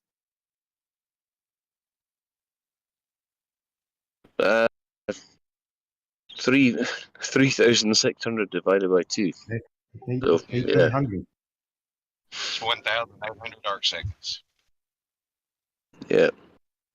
So because I thought that the sun was kind of a just reactions of plasma and other gases and other shit. Now you're telling me it's half a degree and some arc seconds. So what is the sun? Is it fire? Is it plasma? Or is it arc seconds? Thank you. I'm not biting. I'm sorry.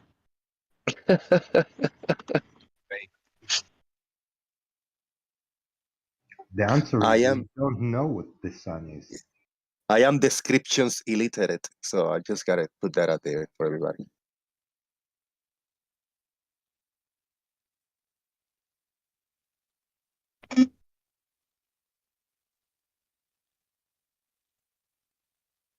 So I didn't understand it. I wouldn't understand it. I told you, try to explain it to me like I'm 5, and I just didn't understand it, man. This is not for small minds, right? I think it's not a particularly difficult thing to understand. I think that if you didn't understand it, it's because I didn't explain it very well. It's not something that people deal with every day. These, angular measurements and arc seconds and stuff, and An arc second. If you take 360 things, right? Take 360 batteries, like AAA batteries, and put them all on a line. Now take all but one of those away. All those together is 1 degree, and just one of those is an arc second. Hey, John. No, I think you're wrong. Yeah, one of those. No. Jose, it'd be a really, really thin slice of pizza.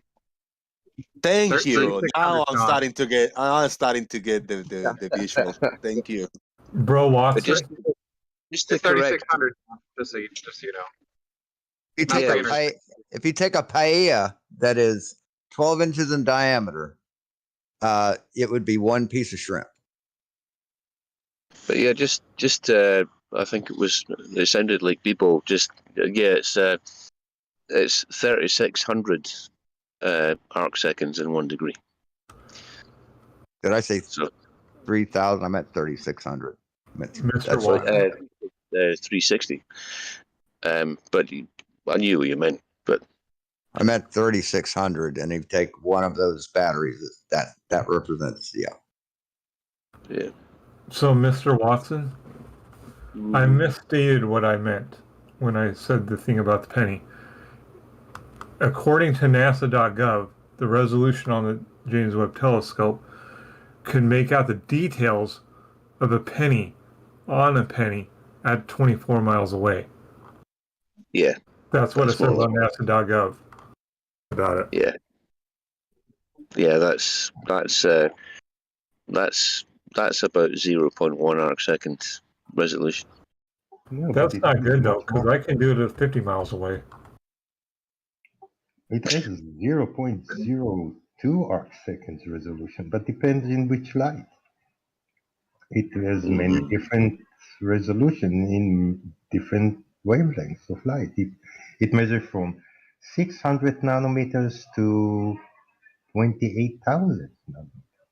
Yeah, I mean this is all the kind of stuff that Gary Wybanga should know about. That say like you have an object and you're in Boston and you're looking at a mountain range that has an angular size of 0.5 degrees. Shouldn't you be able to see that from Boston if you're facing east looking at that object or whatever direction it may be? No matter how far away it is? On a flat Earth? Well, The further it gets away, the angular size it'll be. It's not just about angular size; it's about seeing conditions. Yeah, I mean, it's if you're looking through the thickest part of the atmosphere. I mean, astronomers just don't do that. It's just a waste of time. I got something in my mind. Right?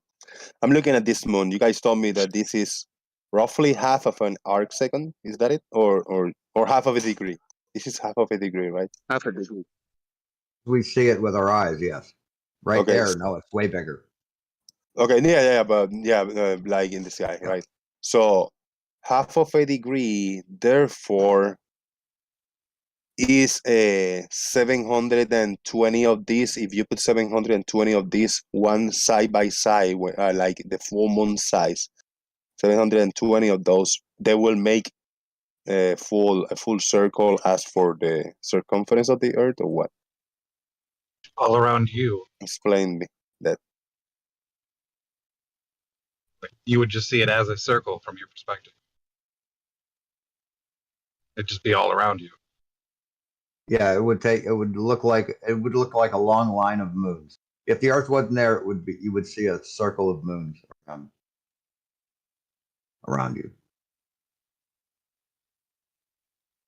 So, but the path that the moon follows, if I do a time lapse, right? A time lapse of the moon, and that person can, whatever, just the time lapse, I can put moon side by side this size. And if I actually keep going around and add them up, it will be 100% accurate. 770 moons will be like this time lapse circle, like the path that will take.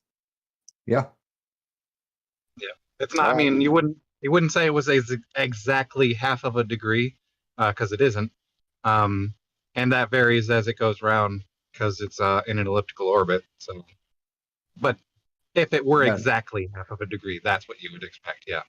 Yep, the general idea is correct. Yeah, but the point isn't about its position in space. You know, when you're saying half a degree, you're just talking about the size that it measures. So if the moon was moving in a straight line instead of in an orbit, but got a bit closer at the same time to compensate for that, you could still get the same result. So it's not about the fact that it's going in a circle, that you're measuring it in a circular, using a method that involves a circle. The method is just for measuring the apparent size of something. The unit is degrees instead of inches or millimeters or whatever. Now the question is, I'm still doing the math. 360 and 360 is 720. Yeah, I got it right. Sorry. If I had that one wrong, I will just quit.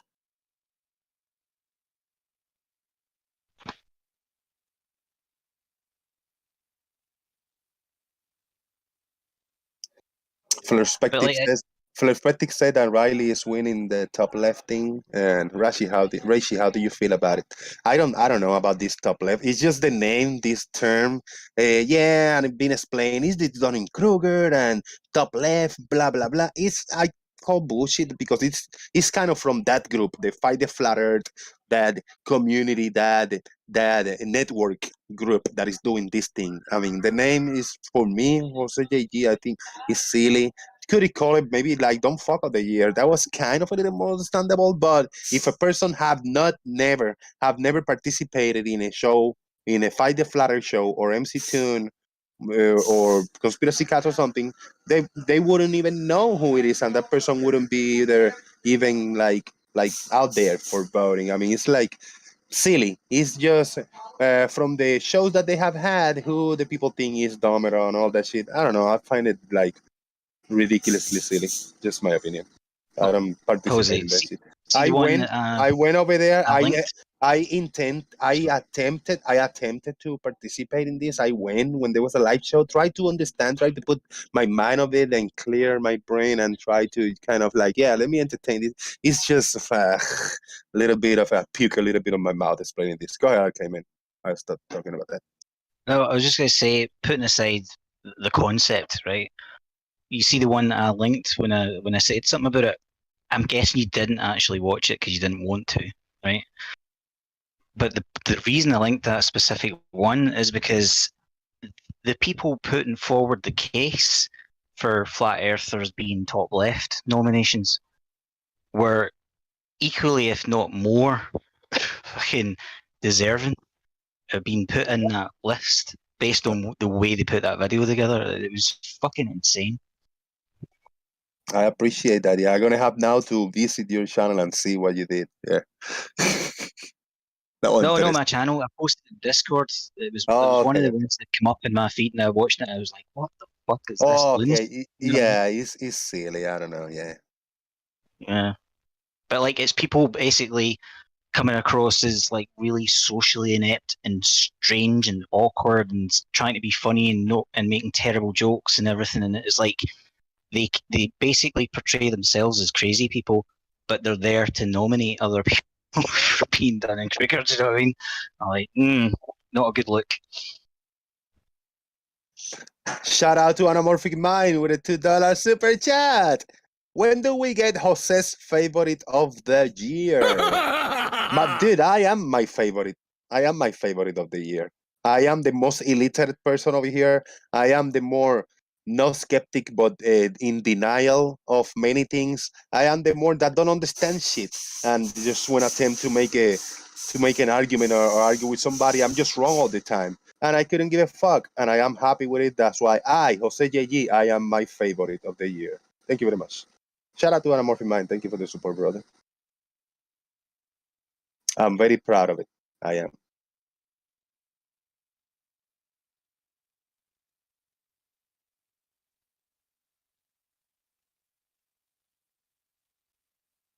So were you genuinely not following the Arc Second thing, or were you just asking? No, I'm not. I always hear this, and I kind of play along, and I listen to you, but I just don't. I don't know. I don't find this as a measuring unit. I don't find it as a measurement unit, like arc seconds. Yep. That's a time unit to me. Well, if you ignore the previously named unit seconds, it's really just another fraction. Like if you've got a quarter of an inch, you can have a whole bunch of inches, and now you have a whole bunch more quarter inches. It's just a different fraction. So like a degree, if I had another unit that was 1/60th of a degree called an arc minute, you can ignore what the name is specifically because it's not a unit of time. It's just there's 60 of them in 1 degree.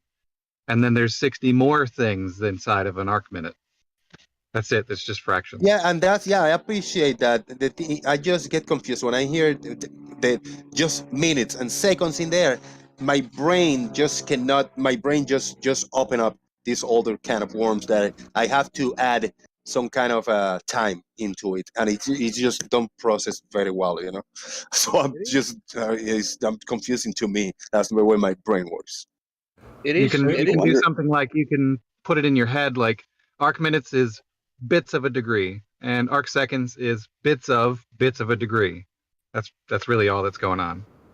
Say, John Watson. Hi. Since the flat Earth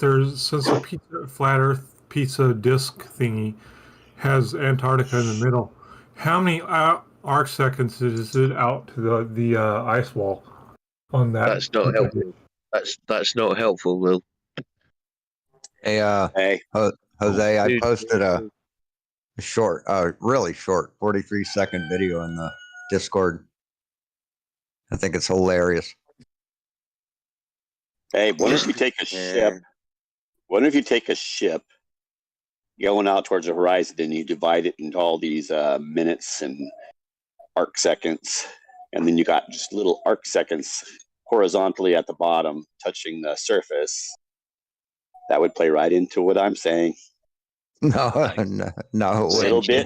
That's what I've been saying. It doesn't. The whole ship doesn't have to reach the Rayleigh criterion limit. No, it does. Just a little Gary. slice at a time. Again, we're gonna need a citation stating that Rayleigh criterion. No, you don't need a only affects citation. It's a part fact. of a ship at one time, Gary. That's what you're saying. You and don't then need the whole ship you at one time. contradicted yourself when No, you you said just that need a that would affect slice. the whole thing. You need a You slice at a You time. can't stop interrupting people, can you? Okay. You just You can't interrupted go me. I without never even interrupting. finished. You just jumped in. No, you stopped talking. You stopped. I was talking and you jumped and then in. I never got to started finish talking, what I was saying. And you heard me talk, and you tried to talk over me, and it didn't work, did it? John, you are like the most snobbish person I've ever heard in my life. Oh, you're the most snobbish, baby. You are. Oh, whine a little more, baby. Whine a little You more. think you can dominate the conversation? If you're the epitome Get out of of a answering the Globie, question by then whining. they have problems. Get out of answering It's a the question smartest Globie by of all. whining. He knows everything. He's the smartest in the work, world. No, I admit I'm not the smartest, but you think you're the smartest because you say everything everyone else says is wrong, and you're right. You've admitted that you're smart. But Sometimes think you you're are smart. wrong, and I am right. Not have this meta conversation. I want an actual Gary. Can you show me any ship that is one arc second large? Go ahead, show me that ship. Doesn't have. Listen, the ship doesn't have to be. It's not the whole ship.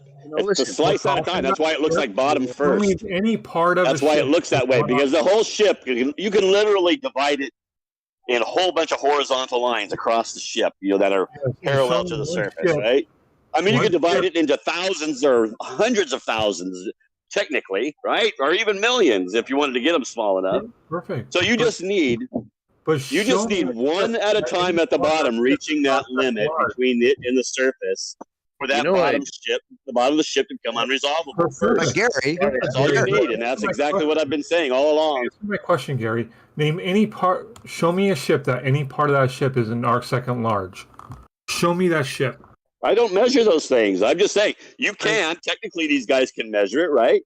They can measure it. They can put a whole bunch of horizontal lines, and they can measure each horizontal line.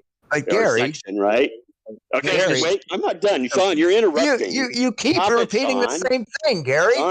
Because I'm talking. We get it. We get it. We get what you think. Sean. We get it, Gary. Sean, quit jumping in when you're not involved in this one right now. I'm talking to the other guy. You keep saying the same thing over and over. Okay, Lel, I'll get it, Gary. I'll talk to you, Lel, when we can get Sean Hawkins to shut up. Can I just say something?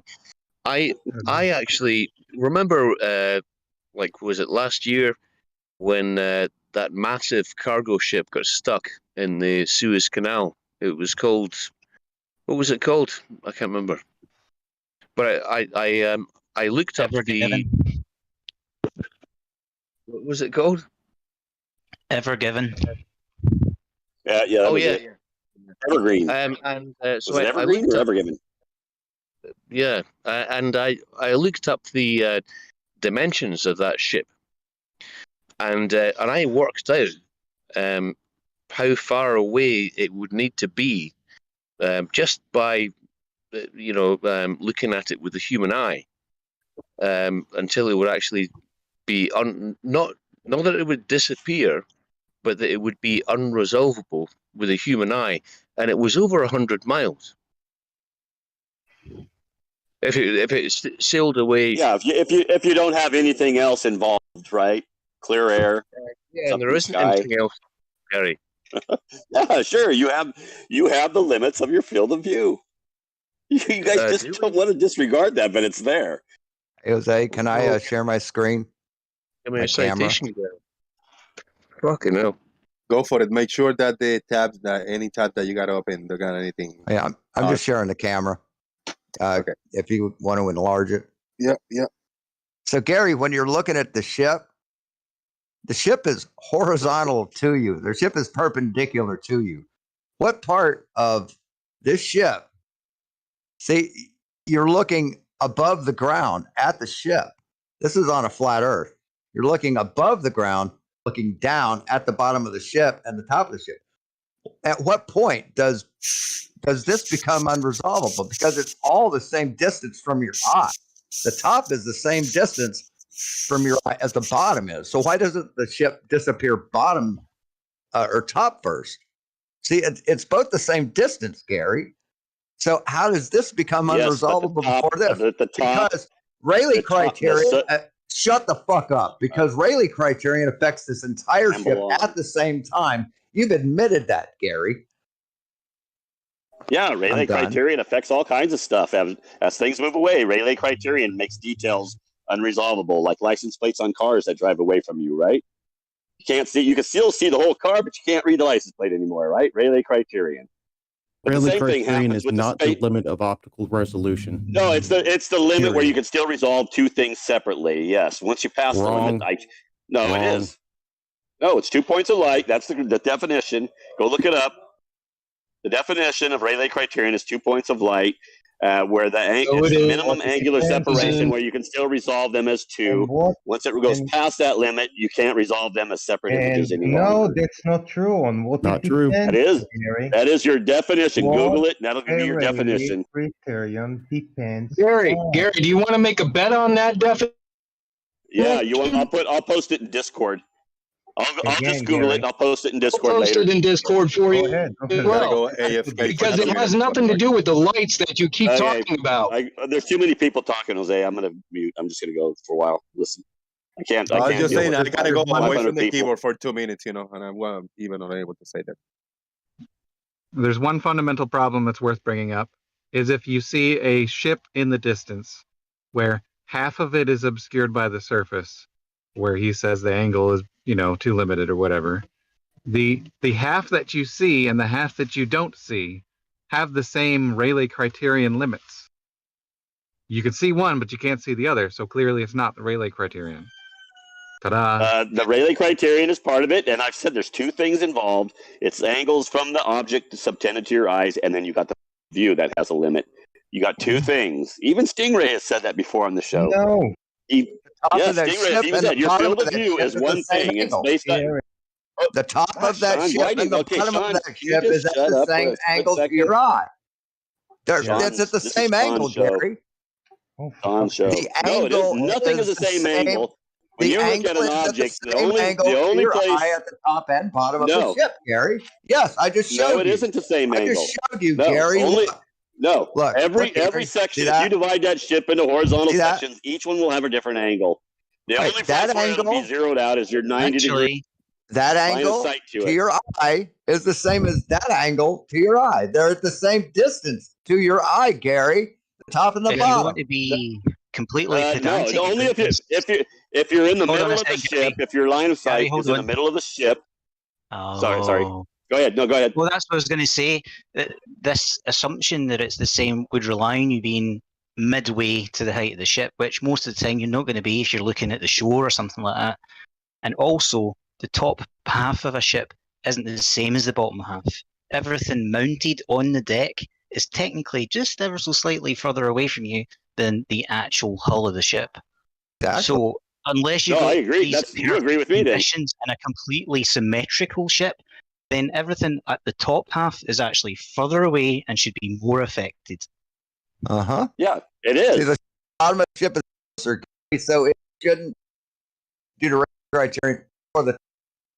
No, See, you're for it should the disappear. top is foreshortened, but so is the bottom. Anything below eye level Should disappear due is to foreshortened. criterion. Eye level is the only place where Do it's you not foreshortened. Do you disappear? And then you have field of view. You don't know anything about what you're talking about. We're proving you wrong right now. By drawing, prove You have wrong. And objects you in your wanna field of view, deny and it you have all. your You just based on deny your it elevation over the all. surface. You're so You have a sad, Gary. vanishing zone in that field of view based on your elevation over the surface, which will determine how far out that center frame is for distance wise. Now you have the objects themselves subtended to your eyes. They move towards that point. They come to a point where they cannot be resolved within that bottom half of your vision because that whole surface takes up the bottom half of your vision. And then Gary. nothing can be resolved once it starts moving past that limit, bottom first.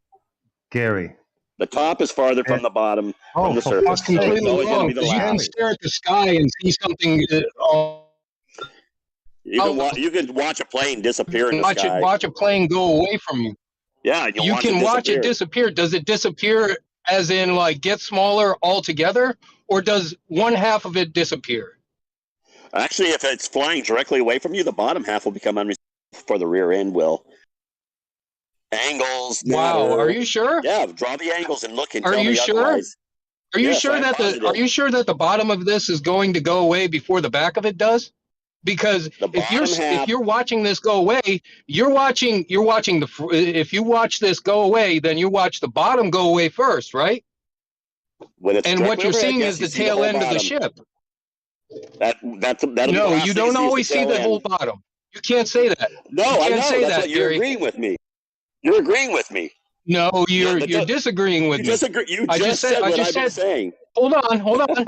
You can't see the entire bottom of that, and there's a reason. because it's a three-dimensional Because object. of angle. All right. Yeah, no, it's because of the angle subtended to your eye. That's So what you're going to see is you're not. Hold on, let me finish. So what you're going to see is the other part to that three-dimensional object. You're still seeing that airplane going away. There's no distinction that it's disappearing. Half of that is disappearing. It's all disappearing at the same size, right? No. You have different angles subtended to your eye from the various surfaces of the plane. You see things by the surfaces. So wait, hold on. Right? Let me. That's what you observe, right? Let's clarify this for a second. Okay, well, do I get to clarify answer this it for or a not? second. You're Okay, I don't get to I'm answer trying to, because I want to be sure that we're on the same page here. But I think you're attempting to tell me that this plane is getting smaller in other parts than than one side.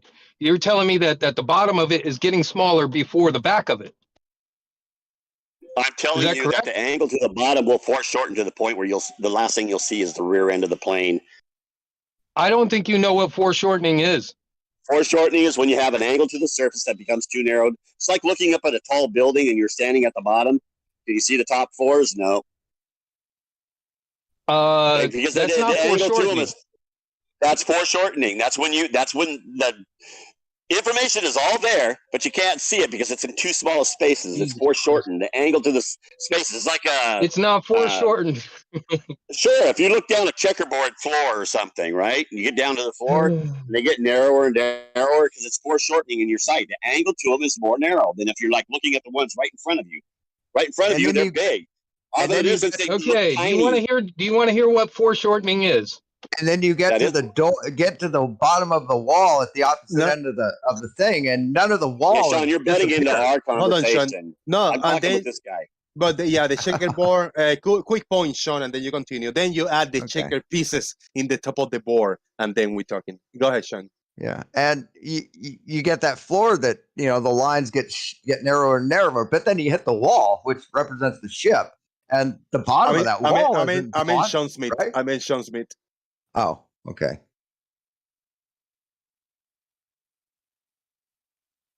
Sorry, I missed the button. Foreshortening, the technique of depicting an object or human body in a picture so as to produce an illusion of projection or extension in space. It's an illusion that we made up so that we could draw things.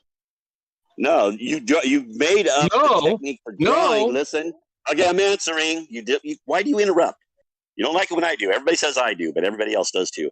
Okay, foreshortening is when that space becomes too narrow because the angle to the surface becomes too narrow. And so even though you've got a whole big section that's equal to all the other sections that were close by, you can only see it in a little tiny space because it's foreshortened. Your angle is not wide enough to the surface to see all the detail. And that's why you get a horizon also. No, the technique you're talking about is just an artistic technique to represent to try to imitate what they actually see in reality. You're exactly right, which is how perspective came into view. All right, that's the problem. Is you're attempting to interchange scientific terms and artistic terms. Both do not interact properly. Yes, you are. No, you're saying that foreshortening is happening on that plane. That's not what happens. The angle of view that you had on that plane has changed because it's going away. Yes. That's a depth perception. All right, hold on. Now you said it was foreshortening. Foreshortening is not doing that. Foreshortening is the illusion of that projection. Because no, it's not what an we illusion. see is a two-dimensional image of a three-dimensional world. That's why it appears smaller and smaller. What we see is a two-dimensional image of a three-dimensional world. All right. So when you start to use terms like foreshortening or the Rayleigh criteria, you should look them up before you start using them. Yeah, I've quoted the definition numerous times. It's going to be the one that I'll post in Discord later if I remember. You look this up, right? Okay, here's another one from Webster's, all right? You Google it, and it'll show you that by proportionally contracting in the direction of depth so that an illusion of projection or extension in space is obtained.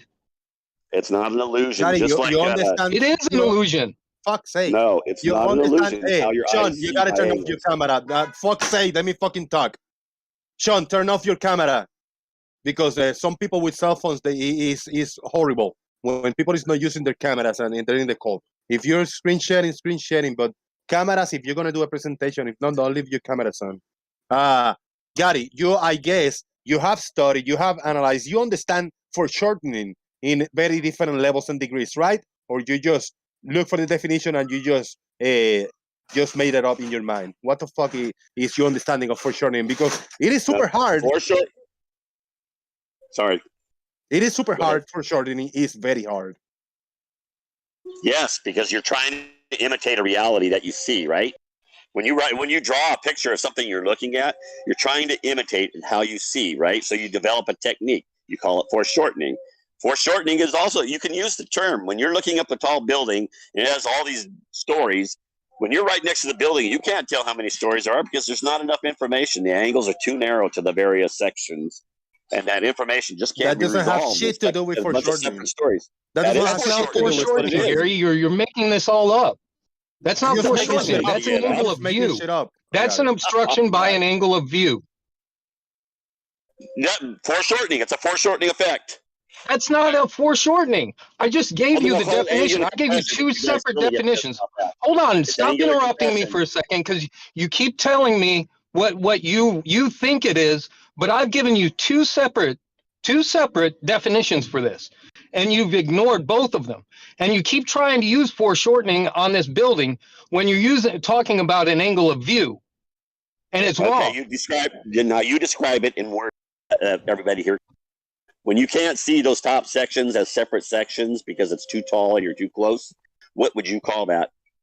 What the fuck does Gary, that when you can't see the back of I'm sorry, go ahead, Jose. What in the fuck does that have to do with, let's say, the image of the boat that is half bottom up disappearance? That's every time you talk about fucking foreshortening, you just started making shit up and it doesn't explain how shit is disappearing from the bottom up in the flat surface. Okay, I've explained it to you. It's just like when you look over the waves, you have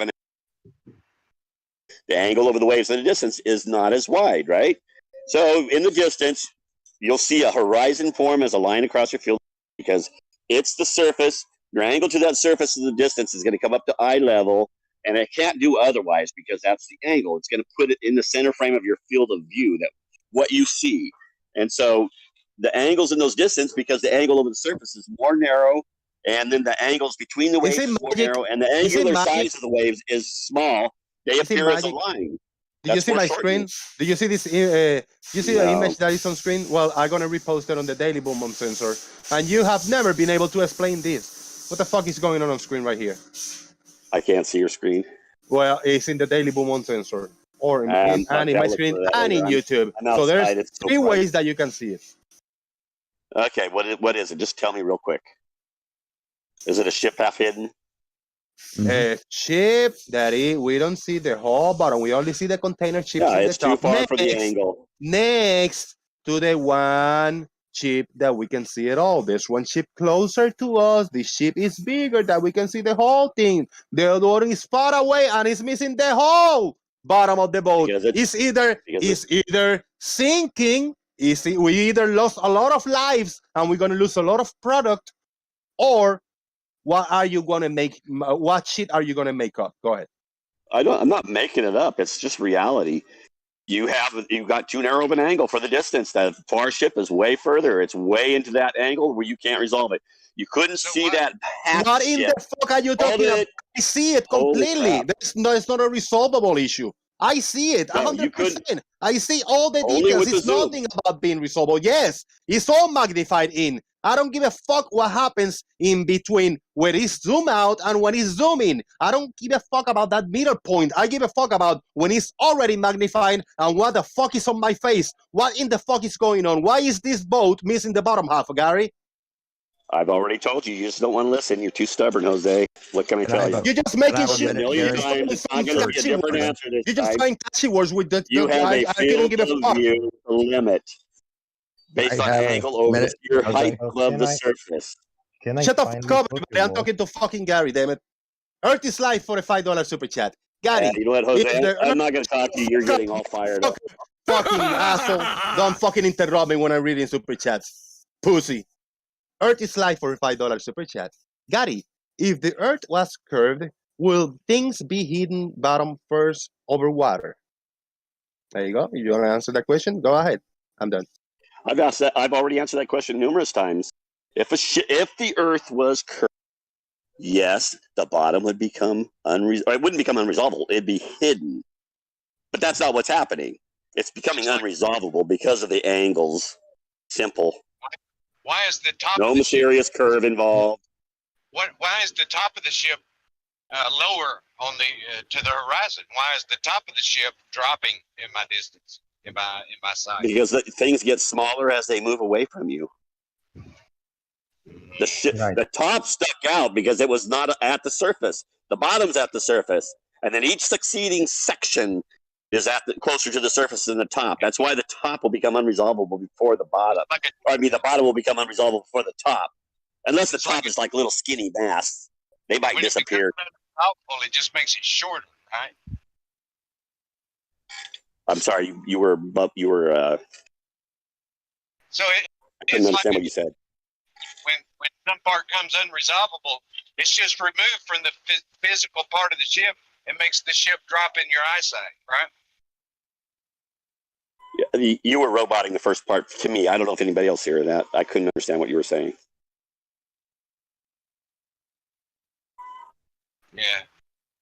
No, I couldn't. Here at some point. I was roboting and I couldn't understand. So what you were saying. So I want if I don't know what you said. I want to see. You're a bit confused, Gary. The Rayleigh Canyon does not depend on an angle.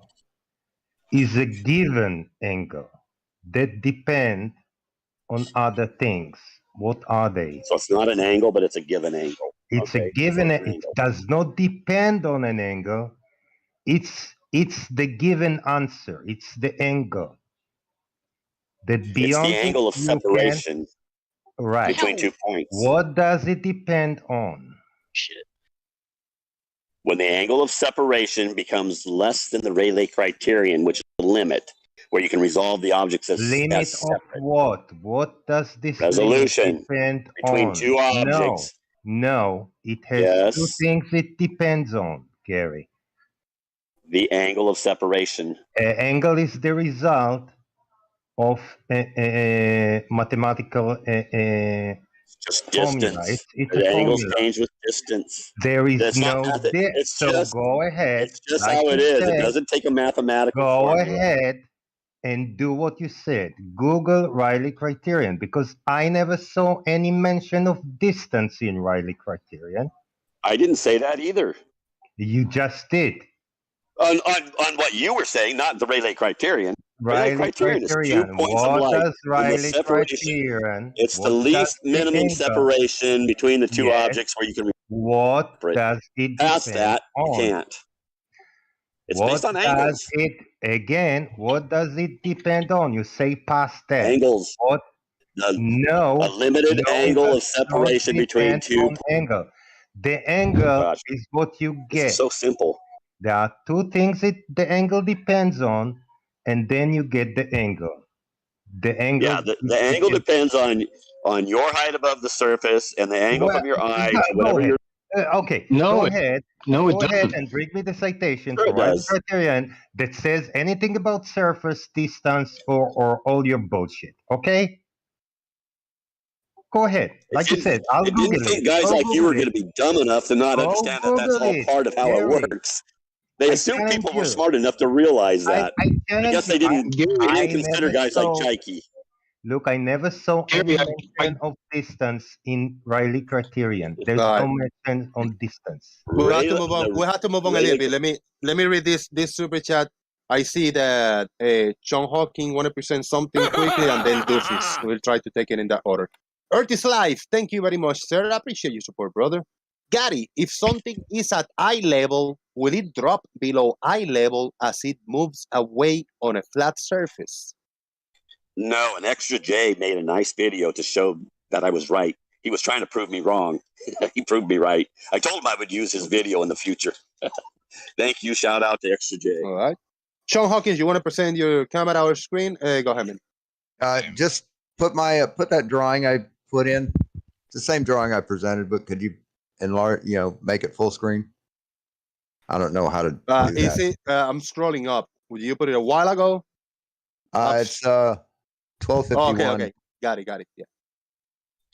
There you go. It's up for the audience. Yeah. So Gary, yes, the floor is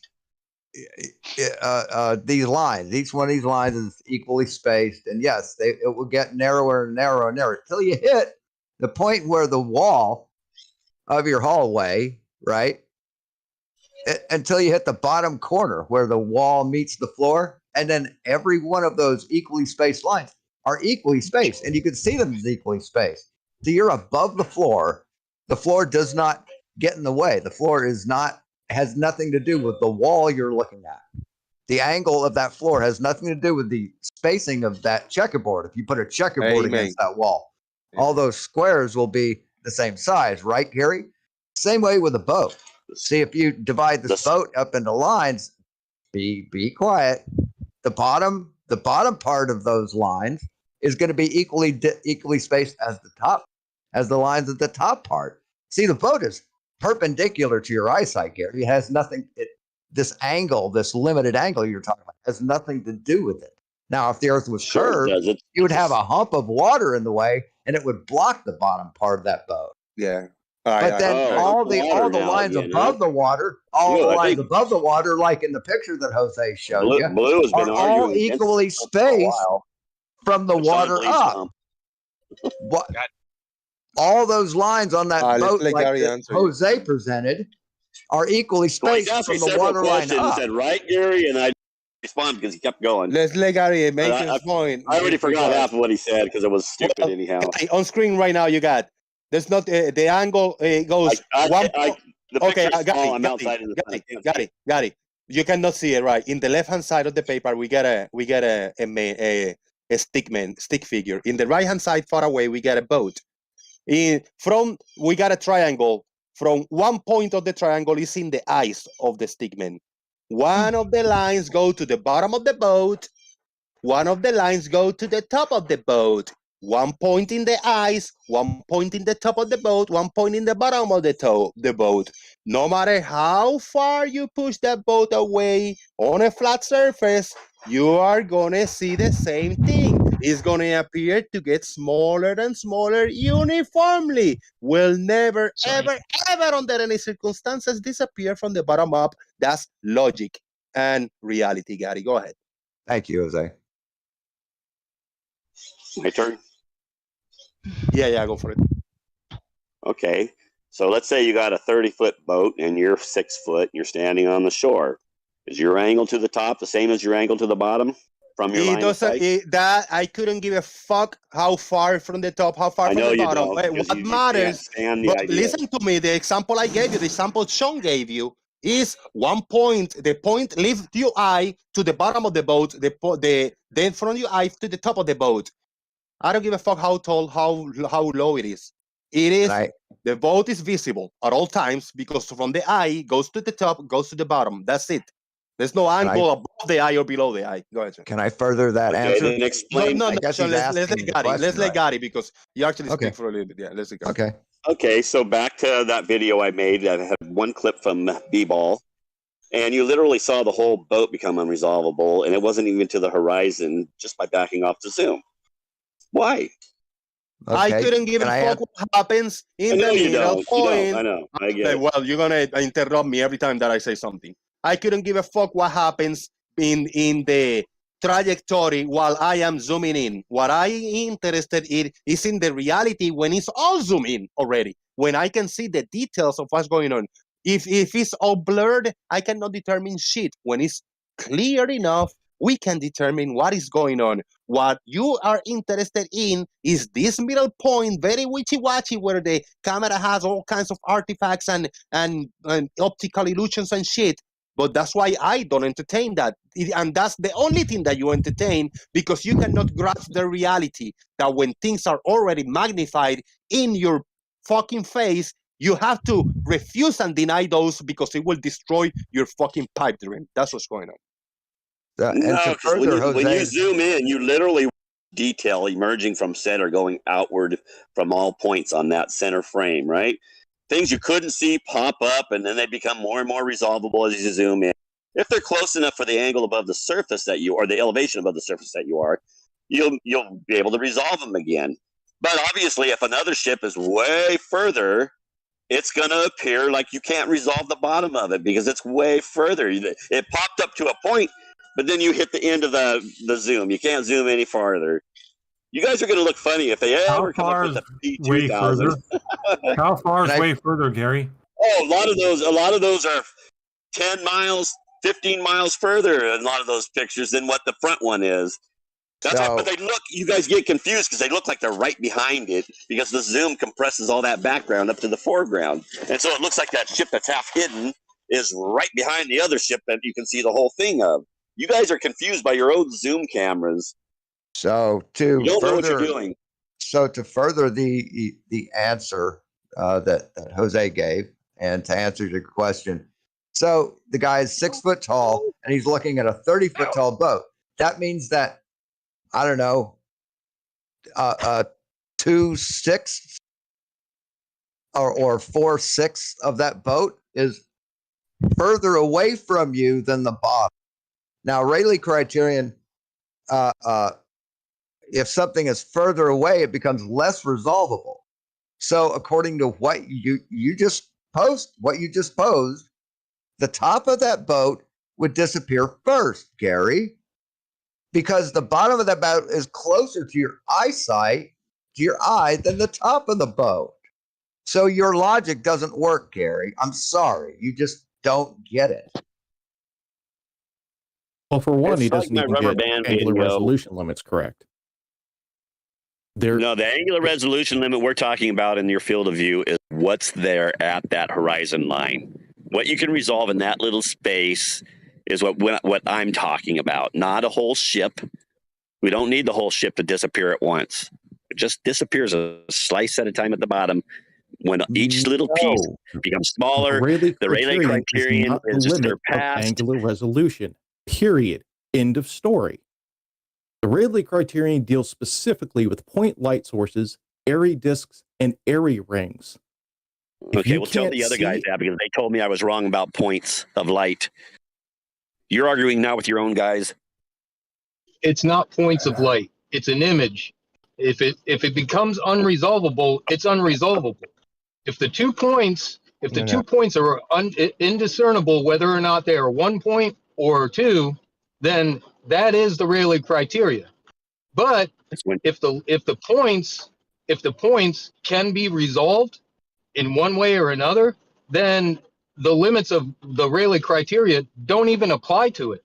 So how you're trying to apply the Rayleigh criteria to these ships that are disappearing from the bottom up is completely wrong. Well, on top of that, Then I'm going to return when it surpasses the Rayleigh criterion. I'm going to call it the Wybinga criterion now. No, because there's actually it's what you see with the zoom. Okay, now when it reaches the Wybinga zoom criterion, it will no longer be resolvable. There's actually you can call it whatever you want beyond and still be Rayleigh wrong. criterion that are still considered resolvable.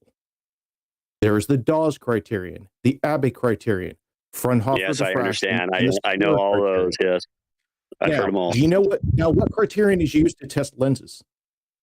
I don't What care. criterion We're is not used? talking about lenses here. We're talking about what we see in reality in our field of view and how we see it. Yeah, your eyes have lenses. I don't Your care eyes about have all that lenses. other Your stuff. eyes is an imaging system. You're diverging the subject here. You're going off into another direction.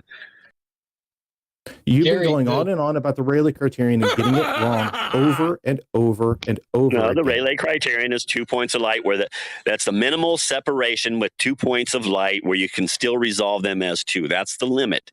When you surpass it, You still get it wrong. no, when you surpass that limit is when you can no longer resolve them as separate. Hey, Gary, No, I dropped the something Rayleigh in The Daily criterion Boom. is the I dropped limit. something in Daily Boom that is 4 different criterions. Every single one of those is used in optical testing. Every Yeah, when you single use one. so like when you use a zoom lens or something with a longer focal length, right? No, any Yeah. optical testing. Okay, but I mean, we're For exa- talking for about example- zooming for in, example, and so when that you would go- just be when you go another to an- lens that's a when you fixed go lens to an that with increased optician, focal length. when you go to an optician and he has you look at that eye test chart, that eye test chart is beyond the Rayleigh criterion. That eye test chart uses Fraunhofer diffraction, which is closer to Dawes, and Dawes is 120% higher resolution than the Rayleigh criterion. In fact, you can grab a bunch of scopes, lenses, optics, whatever, and put them up against a U.S. Air Force test chart, and if the optics are decent, resolve past the Rayleigh criterion and the Dawes criterion. So Yes, you and can't that's sit there- exactly what I've been saying. That's all you're doing with your zoom cameras. You're just magnifying the image so you can resolve it. And No, in your no, you're natural not. vision, it surpassed That is the Rayleigh that is criterion. angular resolution per pixel. That has nothing to do with the angular resolution of the optic itself. In fact, you could take a camera with infinite angular resolution, a lens with infinite angular resolution, but if the angular resolution per pixel is poor, you won't resolve a damn thing. Yeah, Is the and even if angular you have great, resolution per even if you have point. great pixel resolution over increasing more distance, it goes away too. It still reaches a limit. There's no I got- distance Then by limit. your argument, then by no your matter what argument, optical device you use, it has a limit. What can be then resolved, whether it's by your angular resolution Rayleigh criterion argument, I should be able to go out with an optic with much higher angular resolution and much higher per pixel resolution and bring the bottom of that ship back. well, we see ships like B-Ball's boat in my video. You couldn't see it. You brought it back with the zoom, right? Zoom doesn't count because that is All a of it, change in including angular the bottom. resolution. That is a change in angular resolution per God. pixel. That is a It change in magnif- imaging scale. That It has left nothing all the to do with pixels the available for that little small It has nothing point. to do with the angular resolution of the optic It itself. left all those pixels available for the magnified image to That's resolve. what you in, love, right? right? The magic trick going on there. That's why you. So you that's don't why have you to put entertain the all magic that trick whole going big on. field of view But when the that you image is originally had already into a fully little pixel space. magnified, that's when you shit in your pants every time. Hey Gary. Yeah, you're right. I have Example. another correction. Can I actually I have got two another comments. correction for I Garrett. actually got two comments to read. I'm sorry. First one is a kind of a question, Gary, if you want to answer. John Rapp, thank you very much, man. Appreciate your support, man. Gary, a single line of sight does not need an angle. A single line of sight doesn't need an angle. How big is your little line of sight?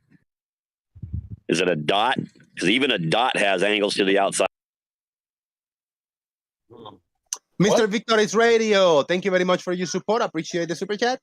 Gray, Gary, it is simple. It's disappearing bottom first because it is being blocked by something physical. Go back to the kids' table. Shout out to Mr. Victoris Radio. But B-Ball's boat wasn't blocked by anything. It just wasn't resolvable until you zoomed in. So that's why that is a non-example, because if you would zoom into the boat and then analyze that picture already zoom in, you would know that it was not blocked. So that's not what we're talking about. We're not talking about. That's what I just said. That's not what we're talking about. We're not talking about zoomed out versus zoomed in. We're already talking about the full image when it's already zoomed in. Gary, you still don't get this, or you are just refusing to listen, or you're just too scared to accept what we are saying. No, I would be dumb to accept what you're saying because it's dumb. So at 18 millimeters, you've got your P1000, and that's the widest you can go, about 18 millimeters. Thing. And if you zoom in to 50 millimeters, still unresolvable, and then you zoom into 75 millimeters, oh, there you can see. You can see the top part of that boat, but you can't see the bottom part. But then you zoom into 76, 70, 80, 90, 100, 200 millimeters, you still cannot resolve any more of that boat, Gary. It doesn't matter how much more you zoom in, you're not going to resolve any more. Sure you will, because that will expand No, out you farther. You'll won't. see more This detail. video Hey, proves it, Sean, you Gary. want an answer? You left a break. I'm answering you, so shut up. So wasn't a question, you will Gary. see more detail on that thing because that as it expands, as you increase your focal length and magnify the image more, you'll see more and more detail popping up. But you'll stop when it hits the end of what the camera's capable of doing. You Well, we see got more a screen detail here in of the front. things visible. You see What the I got- detail of the things visible, but you don't see any more of the boat. What I got on Gary. screen right now, I got That's too far. exactly that. By Gary's logic, if he get more zoom in or more magnification and more clarity to this image on screen, he should be able to not only see more details on the writing and these things, he believes his magic dictates that he will see the whole bottom of the boat. I don't know how that's going to happen because that will also means that the bottom of the boat will come up to view and the whole boat will come pop up over this horizon of the water, the divider of the solid water that we got here going on. I don't know how in the fuck that's possible without invoking any magic, Gary. Okay, well, with your regular eyesight, you didn't see it at all. Then you zoomed in with let's say my Nikon B500. It's only 40x. So you zoom in, you see a little bit more. You can't really see a lot of detail, but then you get a P1000 and it expands out even further and you can see even more detail. So who's to say what happens when they come up with the P2000 if they ever do? Hey, Gary. If you can resolve into that little tiny angle, that would be almost like a microscope. A greater percentage of the boat, Gary. No more of the boat is being visible. The parts that's visible, we see more detail of, but we don't see any more of the boat. You do. If it expands out further, you see more detail, which means you're seeing more of it. All right, No, we you need to get don't. Lely. You don't see more of the boat. You're in You a see- narrow field of view. If Okay. the water is cutting off, if the water is cutting 50% of the boat off, and you zoom in more, you're not going to see 51% of that boat. You're just going to see a better resolution of the 50% you can see. Well said, Sean. I Now couldn't see go the mute 50% without yourself. zoom. We need to let Lely in here for a minute or two. We need to wrap up the show. Lely, go ahead. Sean, or not Sean, Gary, can you give me an example of someone staying on any beach and watching a boat appear that the deck of that boat is Okay, hot underwater? mic. Sorry. Appear that the deck of the boat is underwater and zoom in and bring that deck above appearing underwater. Can you show me an example of that? Not just say there is, but actually show me that example. No, he can't. I'm asking Gary. Gary, show me that example. I'm not sure what did you want? I just pretty much explained it's simple. I wasn't paying close A attention. boat traveling away from you the deck of that boat appears to be underwater. And I'm talking like a humongous cruise liner boat, not just like a little sailboat.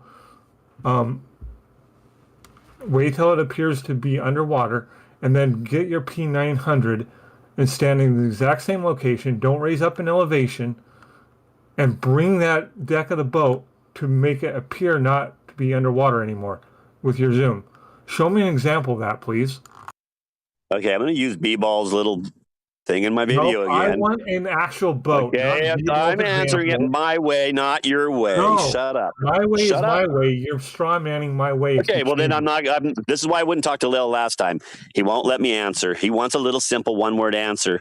No, He's not going to get it. I want you to show me an example of someone zooming in on a deck of a boat that appears to be underwater, and I'm talking like a cruise liner, and bringing the deck back out of appearing to be underwater. I don't want B-Ball's example. I want my example. Okay, well then I'll use Critical Think's example. It was in the same I want video. my example. Show me that. I'm using my someone's example zooming in. because it's going to show your example, how it's done. Now, if you're going to be quiet, I will answer you. Otherwise, if you're going to interrupt, I just stop and that's it for you. This is your last try. I don't care about you at all. Okay, I'm going to use B-Balls anyhow because it was the easiest one and the most obvious. Yep, I'm going to. Okay, you're done. That's it. I told you. I'm not answering your questions. My way. You don't want to because you can't. listen. You're too stubborn. No, exactly, because I want it done my way, not any other way. Because if you do it any other way, that is not my way, and you're straw manning my argument. I want a big cruise liner to the deck of that boat to appear underwater, and I want a flat earther to zoom in on it and bring that deck to appear like it's not underwater anymore. Show me that example, Gary. He can't. Because it didn't exist. It doesn't exist, never existed. I looked for that for a few years. People has been looking for that for 5-6 years, and it doesn't I've exist. showed it. Even I've if you showed it look, in my video. He just even doesn't if- want to hear it. even if No, you you watch didn't. I have a Beeble's question. video, when he starts zooming in, the boat's resolvable part of the way through that zoom in. But then the more he zooms in, there's no greater percentage of that boat that's resolvable. But I Of want course there is. You can see way more detail, so more is resolvable, no matter what you want to say, Sean. Back of the boat. You don't understand the difference The whole between a point is, greater though, that percentage. I'm going to and answer resolvable Lael's question percentage. if nobody will interrupt. What a sad, I'm going to pathetic answer it my way, whether he likes it or not. I It's want my B-Ball's boat. You couldn't see it at all. That boat looked like it was at least 20 foot tall, right? So a 20-foot boat that couldn't be seen with the natural eye. So if you were watching it go out from the beach, it would have become to a point where you couldn't see it. And then he zoomed it in, right? You Because can't when he started taking the address picture, he what I couldn't say, see it. Gary. He You're zoomed making in, no and now that want the boat deck that of the looked boat like it to be went underwater. below You the show me water deck. Wow. is there. It's, Can I address something yeah, really well, quick? there is a deck in that picture on the boat of I keep B-Balls. I keep hearing my name. Can I address something, please? Go ahead, B-Ball. So Gary, you keep saying that with the naked eye, you wouldn't be able to see a boat obscured by the water. When's the last time you've been to the beach to actually see this? Actually, it wasn't that long ago when we were eating in a restaurant and we were watching boats disappear before the curve. They were smaller boats. They were fishing boats, but you couldn't before the curve, before the horizon. There's no curve. Your imaginary curve, I should have said. We were You watching said these you small saw fishing boats going out there, and before they ever hit the horizon, you couldn't pick them out anymore. So those But if I don't- had a P1000, I probably could have. Well, Gary, I go to the beach all the time, and when you see something on the horizon that kind of draws your eyes towards it, and most of the time when I go, I can see boats literally on the horizon being cut off by the horizon. Then I pull out my camera and I zoom in, and lo and behold, it's still cut off by the horizon. No, you wouldn't see them if they were that far back with your natural No, eye. I do see it, Gary. I see it with my No, own you eyes. don't. No, you don't. No. Yes, you do. Yes, Okay. yes, you Then do. you Can do. see it. I've Sure. seen many I times. see it I've all the seen time, that. Gary. Okay, with my own B-Ball, eyes. you can simply prove everybody wrong, B-Ball. Just go out there and watch one disappear with your not zoomed in with your camera. Yeah, And I then do zoom all in the and tell time, me what Gary. happens. Yeah, Then I zoom do in all and the tell me what time, happened. yeah. Yeah, people do that. Gary, B-Ball yeah. has provided hundreds of observations, Gary. All you provide is chat and used other I people's provided videos his to own check. video. Provide your own observations and I prove your provided own it from point. his own Don't video demand showing everybody else exactly do what your I'm work, do saying. you? No, you don't. You provided a screen record, a low quality screen recording of a video of mine. Yeah, good Well, job. they can watch yours and they can just play it in slow motion and watch what happens. They can play it on. They can watch it on your video. They can go to it. Send them a link. I Put the think link we in. all agree with what Jose was trying to say. Nobody cares about what it looks like when you're zoomed out. Of course you don't. No, we don't. We care I know about you what it looks don't. like. That's when why. you're zoomed in. Because it hurts. It kills your globe. You don't want to hear it. No, I know no, it it kills hurts. your flat Because earth when we're we talking see I it know about it stuff hurts. being below the horizon, and you're zoomed talking in- about something being too small to see. It's two different fucking things. When we're No, zoomed it's in not too. The and ship we isn't see too small to things cut see. off, The just like angle you of your field of agreed, view is too narrow. Gary, just like you agreed that on a globe Earth things would become obstructed if there was a curve. You've already agreed to that. And guess Yes, what? I agree That's to that. exactly what we see. No, that isn't what you see. I've showed what you see by your own video. You can see things just become unresolvable first because you can, and bottom first because you can. They just reach the limit of your eye's ability to resolve. Okay, Simple. hold on. Because The there's angle, nothing and making based it on that, happen. your field of view, the depth and distance is based that you see at center frame that you can still see things is based on your elevation above the surface. No, it isn't. Yes, it It's is. nothing to do with the surface. I have a at all. correction. Because I the have- The higher you surface go, the further is you a see over the separate- surface. The surface The is higher you separate. go, the from further the you see over the thing surface. that It works goes on Gary. a flat Earth perfectly. No, Okay, it doesn't, before we and you can't continue, I have a- demonstrate I have it. a- You'll never it be able does. to demonstrate it. I Then prove demonstrated it. in I have a a question video for with Gary. another one for No, B-ball Gary. with perspective. Prove it with an actual flat surface and an actual object above the surface moving away and make it disappear. You will never be able to do it because it's impossible. Oh no, it isn't impossible at all. Oh, I know for a fact it's impossible, Gary. I'm telling you to prove your point. Okay, you know Do for a it with fact. an Cool story. actual flat Okay. surface. Okay.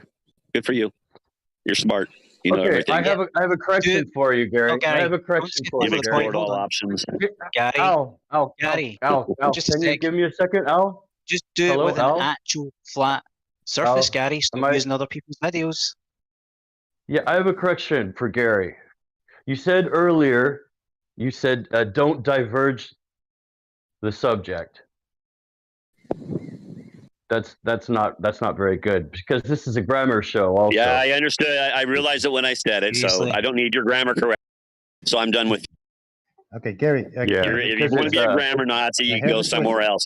Maybe you should talk to it's Jose because he intransitive. screws up the English all the time. Who?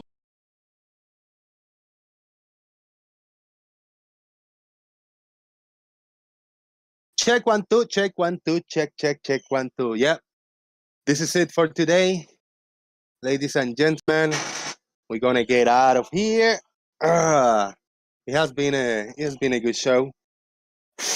I just don't have time for final thoughts. It's just too many people there. It has been fun. He's been excited. It was like off the gate, pretty much an instant shit show. And I really want to thank everybody for being a part of the festivities today. If you have not hit the thumbs up and you're watching this live, please don't forget to do so. Please hit the like. And if you want to support the Daily Boom and want to support me, I'm in a little bit of a tough situation, still trying to accumulate and get out of a hole that I am in. It's a very tight one, hard to get out sometimes. Always, I mean, it's been hard to get out. Consider supporting via PayPal. And share the show. Leave a comment in the comment section. The first comment in the comment sections will be pinned. If it just follows the YouTube rules and guidelines and all that good stuff. So don't be throwing too many F-bombs and be too personal, because those probably YouTube will just hold those messages and I won't even see them. So play cool to each other. Play the game, you know. The game has rules, and the rules is throw responsibly and do not personal attack. Try not to throw any big swearing profanities in the comment section, because we won't see those comments, you know. Don't spam too many links in the YouTube chat. You can throw the timestamps and stuff. I hope everybody take care of yourself, take care of your family, take care of each other. And I'm getting out of here. Jose JG out. Boom. Shout out to the frog family. Squeaky Earth. Wee, wee, wee. Thank you.